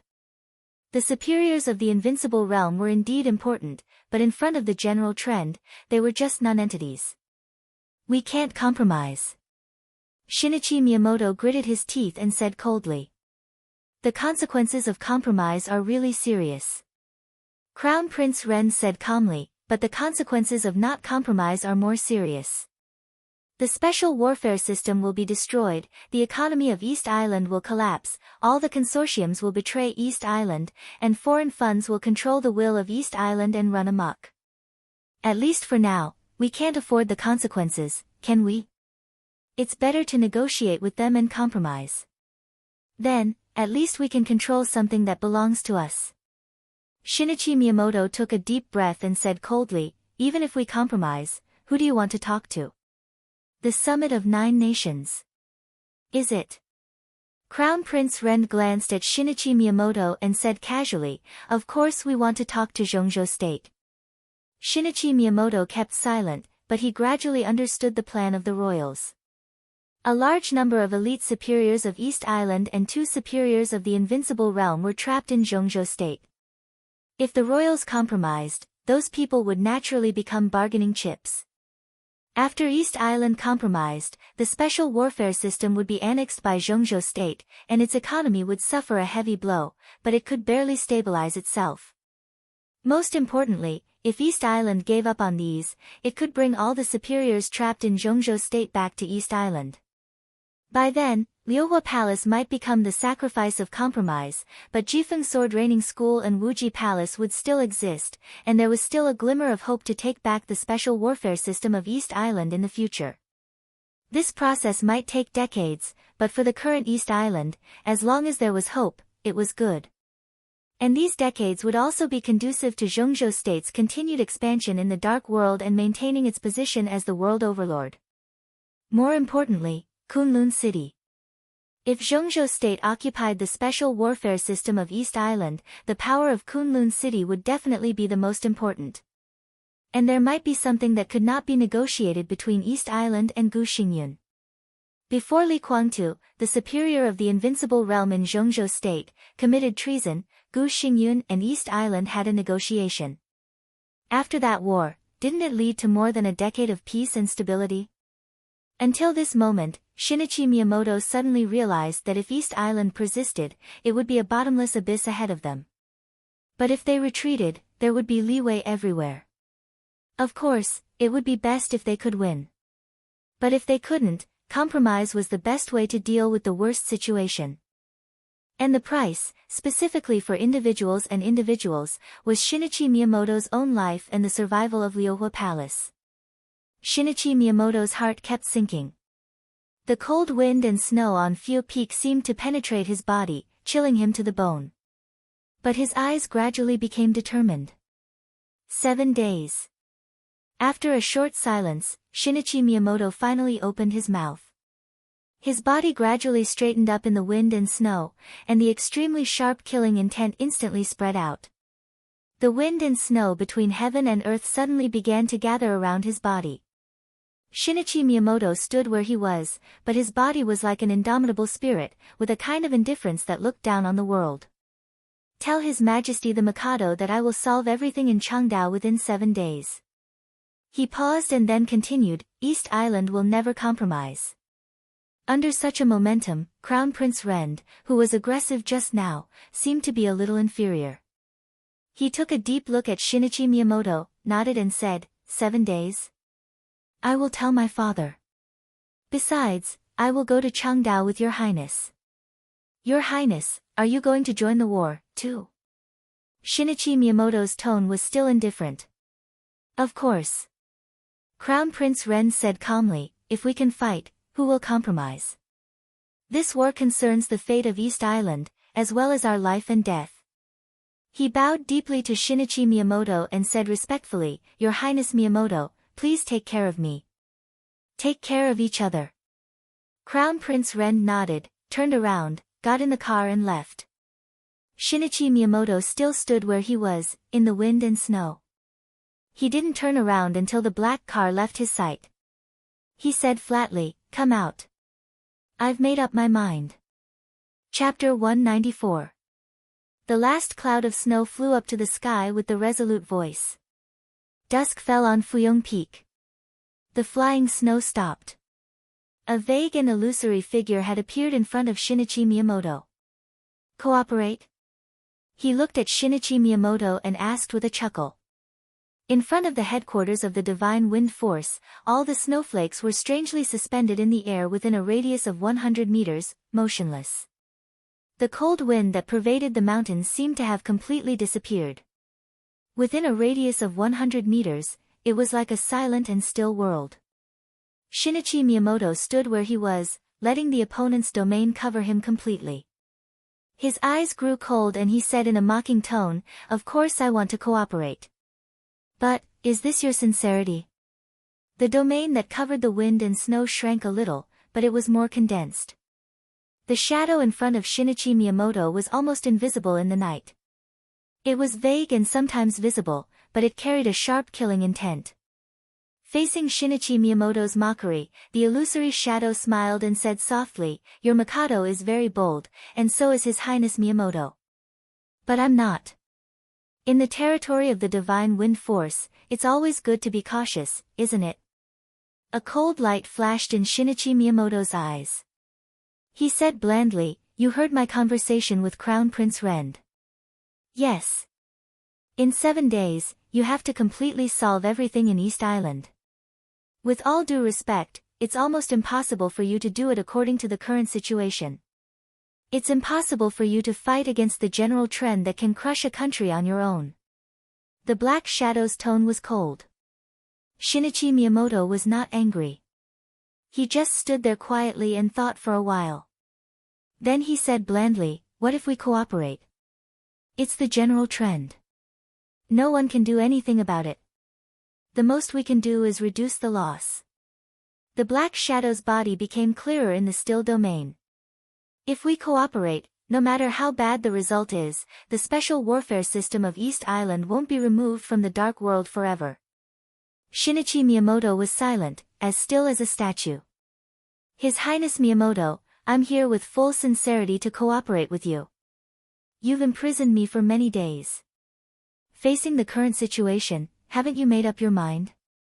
The cold and creepy voice of the Black Shadow continued. Shinichi Miyamoto just sneered. At the very least, Shinichi Miyamoto treated the word imprisoned as *T, evil, who ranked 3rd on the divine list in the Dark World, was the top killer in the Dark World. He might die, but how could he be imprisoned? Shinichi Miyamoto knew that he did not have the ability to imprison an invincible realm expert who ranked higher than him on the holy list. However, evil had been in the headquarters of the Divine Wind Force recently. He was so quiet that he didn't look like the strongest killer in the Dark World. Shinichi Miyamoto was lost in thought. That day, evil came to the Divine Wind Force and invited him to kill Li Tianlan. He kept saying that it was for the overall situation. At that time, evil did not agree, but neither did he refuse. He just used consideration as an excuse to invite evil to stay in the Divine Wind Force and discuss it. Originally, he did not take the invitation seriously, but he did not expect that evil actually stayed for many days. Evil did not urge him to do anything. Until today, when he had no choice, evil appeared in front of him calmly. It was as if the other party had already predicted that he would encounter today's situation. Shinichi Miyamoto's heart skipped a beat. He suddenly said, "When you invited me to kill Li Tianlan. Who's your employer?" Evil's figure became illusory again. He was standing in front of Shinichi Miyamoto, but his whole body seemed to be wrapped in mist. No one could see his face or figure clearly. Although His Highness Miyamoto is a ninja, don't tell me that you don't even know the basic rules of a killer. The most basic rule of a killer was not to expose any information about the employer. Shinichi Miyamoto was calm and collected. He had gradually figured out some things, and he was more confident in his heart. Now he needed to cooperate with evil. Evil also needed his help. Otherwise, with his strength, he could kill Li Tianlan. No matter how powerful Li Tianlan was, he would have died hundreds of times. Besides, the commission alone cost him hundreds of millions. It was not difficult to find Li Tianlan's whereabouts in East Island, and evil would never lack opportunities to kill Li Tianlan. As for the revenge of Samsara after Li Tianlan's death, it would indeed make evil worry. But if he was really afraid, he wouldn't have accepted the deal. Shinichi Miyamoto became calmer and calmer. He was almost sure that the reason why evil was still here was that he had something that evil needed. "What do you want?" Shinichi Miyamoto asked in a low voice. He didn't ask what evil could give him. Once they cooperated, at least evil would be on their side. The combat capability of an invincible realm expert was a priceless treasure in a critical moment. Even if Divine Wind Force didn't have any help except evil, East Island would have to pay a high price for evil alone. "I want Yata no Kagami." Evil was silent for a while, and then he said in a calm and serious tone. Shinichi Miyamoto's face suddenly changed. Since evil showed up, this was the first time he showed real anger and killing intent. "Do you know what you're talking about?" Shinichi Miyamoto said in a cold voice. Yata no Kagami, one of the legendary mirror jade swords of East Island, was the symbol of the power of the Mikado, and was also one of the 3 legendary divine weapons of East Island. Most people thought that the legend was just a legend, but only a few people knew that the mirror jade swords of East Island did exist, and they were indeed divine weapons. But this divine weapon didn't have any earth-shattering lethality. To some extent, the 3 divine weapons were even more fragile than the most common porcelain. But the existence of the 3 divine weapons was really related to the fate of the country. Fate seemed mysterious, but it was fixed since ancient times. Fate, destiny, and fixed number. In that unknown or barely understood field, there was a hidden power that everyone was in awe of. It didn't seem to exist, but it was everywhere. And the 3 divine weapons of East Island stored the fate of the country of East Island. The 3 divine weapons symbolized the power of the royals. When the special warfare system of East Island was first established and before Wuji Palace was founded, the Mikado gave Yata no Kagami and Kusanagi to Ryohwa Palace and Jifeng Sword Training School respectively, and Yasakani no Magatama was placed in the headquarters of Divine Wind Force, which represented the absolute control of the special warfare system of East Island by the royals. After the establishment of Wuji Palace, the Mikado gave Yasakani no Magatama to Tianhai Wuji. Now the 3 divine weapons belonged to the 3 major schools, which regarded them as their lives. The royals didn't seem to have any real power in recent years, but the special warfare system was the most fundamental thing of the royals. That was why Shinichi Miyamoto lost his composure when he learned that the royals were going to use the special warfare system as a bargaining chip. It could be seen how miserable the Mikado was when he made this decision. But even if it was a compromise, even if the Mikado gave up Ryohwa Palace and the special warfare system temporarily, he couldn't give up Yata no Kagami, the divine weapon that controlled the fate of the country. Evil asked for Yata no Kagami, which was crazy. Shinichi Miyamoto heaved a sigh of relief. Vaguely, he seemed to see a black hand taking advantage of the situation. In the chaotic situation, the black hand directly reached into the most inviolable area of East Island through evil. Black Hand, this code name, Black Hand? Shinichi Miyamoto's body shook violently. He suddenly guessed who Evil's employer was. In the whole dark world, there was only one family that was most obsessed with fate. The Jiang family of South America. The behemoth that almost dominated Zhongzhou state. Shinichi Miyamoto suppressed his intense emotions and said coldly, "This is not something I can decide. But you should know very well that we can't give you Yada no Kagami no matter what." Evil was silent for a while, and his tone became solemn. "Maybe you should listen to what we can give you, no need." Shinichi Miyamoto rudely interrupted him and said coldly, "This is not something I can decide. A murderous weapon. Besides me, there is also an invincible realm expert and a half-step invincible realm expert. These bargaining chips are only for 1 month of Yada no Kagami. Just 1 month. We are just borrowing it. Can't His Highness Miyamoto make a decision with such conditions?" Borrowing. For any high-level official of East Island, this was an extremely sensitive word. Back then, the Wang family of Beihai also borrowed their big island of Beihai. But for hundreds of years, they had no intention of returning it, and there was no possibility of returning it. If the Jiang family of South America was really behind evil, but in this situation, evil's bargaining chip was tempting enough. If they could make a deal, then East Island would have 3 superiors of the invincible realm and a murderous weapon. It was like sending charcoal in the snowy weather. "I can understand why you hesitated at the beginning. When Li Guangtu committed treason, East Island was one of the biggest beneficiaries, wasn't it? Li Tianlan is also from the Li family. Maybe you want to." "Oh, your plan is good, but now you have no conditions to implement it. Cooperating with us is your only choice. After all, we are the only ones who can help you get through this." Evil's illusory figure became clearer and clearer, and his tone became more sincere. "Is Li Tianlan related to Yada no Kagami?" Shinichi Miyamoto asked. "To be exact, both Yada no Kagami and Li Tianlan are related to us." Coveting the divine weapon of East Island, Shinichi Miyamoto narrowed his eyes and said calmly, "The Jiang family of South America is really bold." The wind and snow in the sky suddenly quieted down. Evil's eyes instantly condensed like divine light. Shinichi Miyamoto said to himself, "You and the Jiang family of South America are not simply employers, right?" "The Jiang family. I know Jiang Qinsong. I know Jiang Qinyan with the code name Black Hand. What about you? Or should I call you Third Master Jiang?" Evil looked at Shinichi Miyamoto with cold eyes. After a long time, he said blandly, "What's the point of saying this? Miyamoto, my offer is good enough. We both take what we need. If you don't agree, I need to add one more condition." Shinichi Miyamoto said quickly, "East Island's economy is in trouble now. If there is no if." Evil shook his head. "At present, the Jiang family has no extra funds to support you, nor is it obliged to.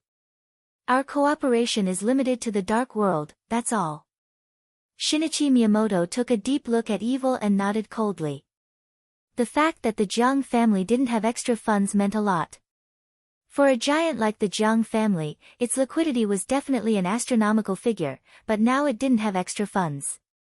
There was no doubt that the Jiang family's funds were also wreaking havoc on the economy of East Island. Somehow, Shinichi Miyamoto seemed to know where the 2 mysterious funds that almost destroyed the economy of East Island came from. At least one of them probably belonged to the Jiang family. An ally of the dark world, an economic enemy.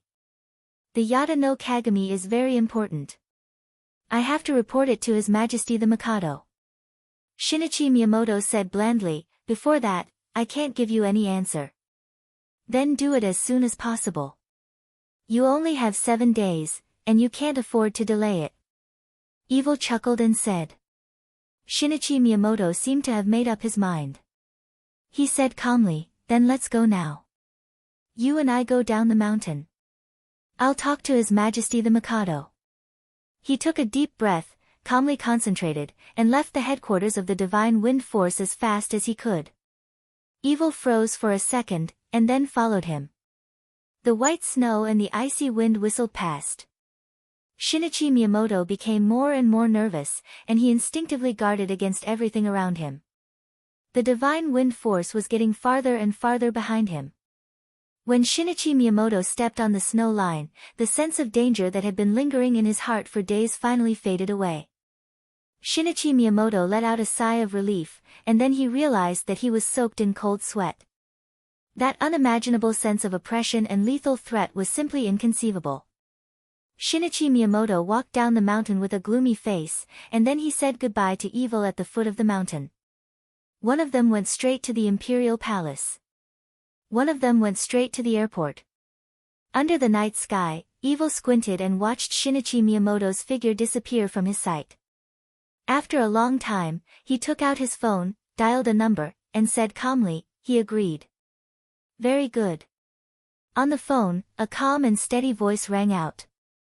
This is a disaster for East Island, but it's an opportunity for us. You must kill Li Tianlan as soon as possible with the Yata no Kagami no Kagami. Evil agreed and was about to turn around. On Fu Peak. An earth-shattering bang suddenly spread in the dim night sky. The completely violent killing intent almost filled the whole Fu Peak.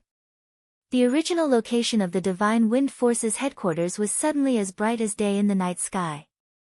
The crazy twisting airflow directly tore the snow-capped peak, and a large amount of flying snow rose up like a sky curtain. Vaguely, the whole headquarters of the Divine Wind Force was shaking. The violent killing intent rose to the extreme in an instant, and the twisting airflow was completely shattered. The sky curtain made of snow was torn by the killing intent, and the aura of death spread and disappeared. The flying snow fell to the ground, and the sudden killing intent disappeared in an instant, leaving no trace. In a trance, the explosion at that moment seemed to tear the heaven and earth. Evil suddenly froze on the spot. The corner of his mouth twitched. He held the phone and said with a bitter smile, the Divine Wind Force was attacked, and the opponent is an expert, a real expert. If I'm not wrong, this style should be Tribulation's Divine Wind Force in this situation. Forget it, brother, we 3 invincible realm experts should be in place as soon as possible. It's not 3. On the phone, the calm voice was silent for a second, and then said coldly, it's 4. On the same day, almost at the same time. When the general trend began to focus and completely break out in East Island. Storms also broke out in Northern Europe and North America. In North America, the branch of Knights Templars was raided almost unprepared. The raiders were divided into several forces and almost wiped out all the strongholds of Knights Templars in North America in one day. And the branch of Fantasy World in Northern Europe was even more chaotic. Dark Knights, Knights Templars, Samsara, Heroes Club, big and small forces directly broke out in the fiercest melee under the guidance of a mysterious force. All the forces of Fantasy World were directly removed from Northern Europe before anyone had time to react. After the fierce battle, this mysterious force that seemed to have been lurking for a long time started to sort out all kinds of resources as soon as possible. The headquarters of Fantasy World in North America could do nothing about what happened in Northern Europe. The headquarters of Knights Templars in Northern Europe could do nothing about what happened in North America. At this time, a large number of elites of these two forces were deeply trapped in Zhongzhou State or Changdao. Although the forces left in the headquarters were not weak, the major branches were extremely empty. When the 2 invincible realm experts attacked at the same time, they were immediately defeated. But the local officials did not make any sound. They had a completely indifferent attitude. On this day, the name of the Snowdance Corps shone through the whole dark world. On this day, Situtsang Yue and Gu Qianchuan also officially appeared in Northern Europe and North America. The whole dark world was in turmoil. Almost all of the dark forces started to move. Some people still rushed to Changdao. But some people began to rush to Northern Europe and North America. The general trend was still gathering in East Island, but the storm had swept through the whole dark world. East Island, North America, Northern Europe, there were opportunities and interests everywhere in the 3 battlefields. There were more than 3 battlefields. As the Snowdance Corps surfaced, everyone knew that the 4th battlefield was about to appear. Huading, Zhongzhou State. Everyone in the dark world was moving. They had to move. Under the general trend, even the superiors of the invincible realm were like nonentities. If they couldn't advance, they would die. Who could retreat unscathed?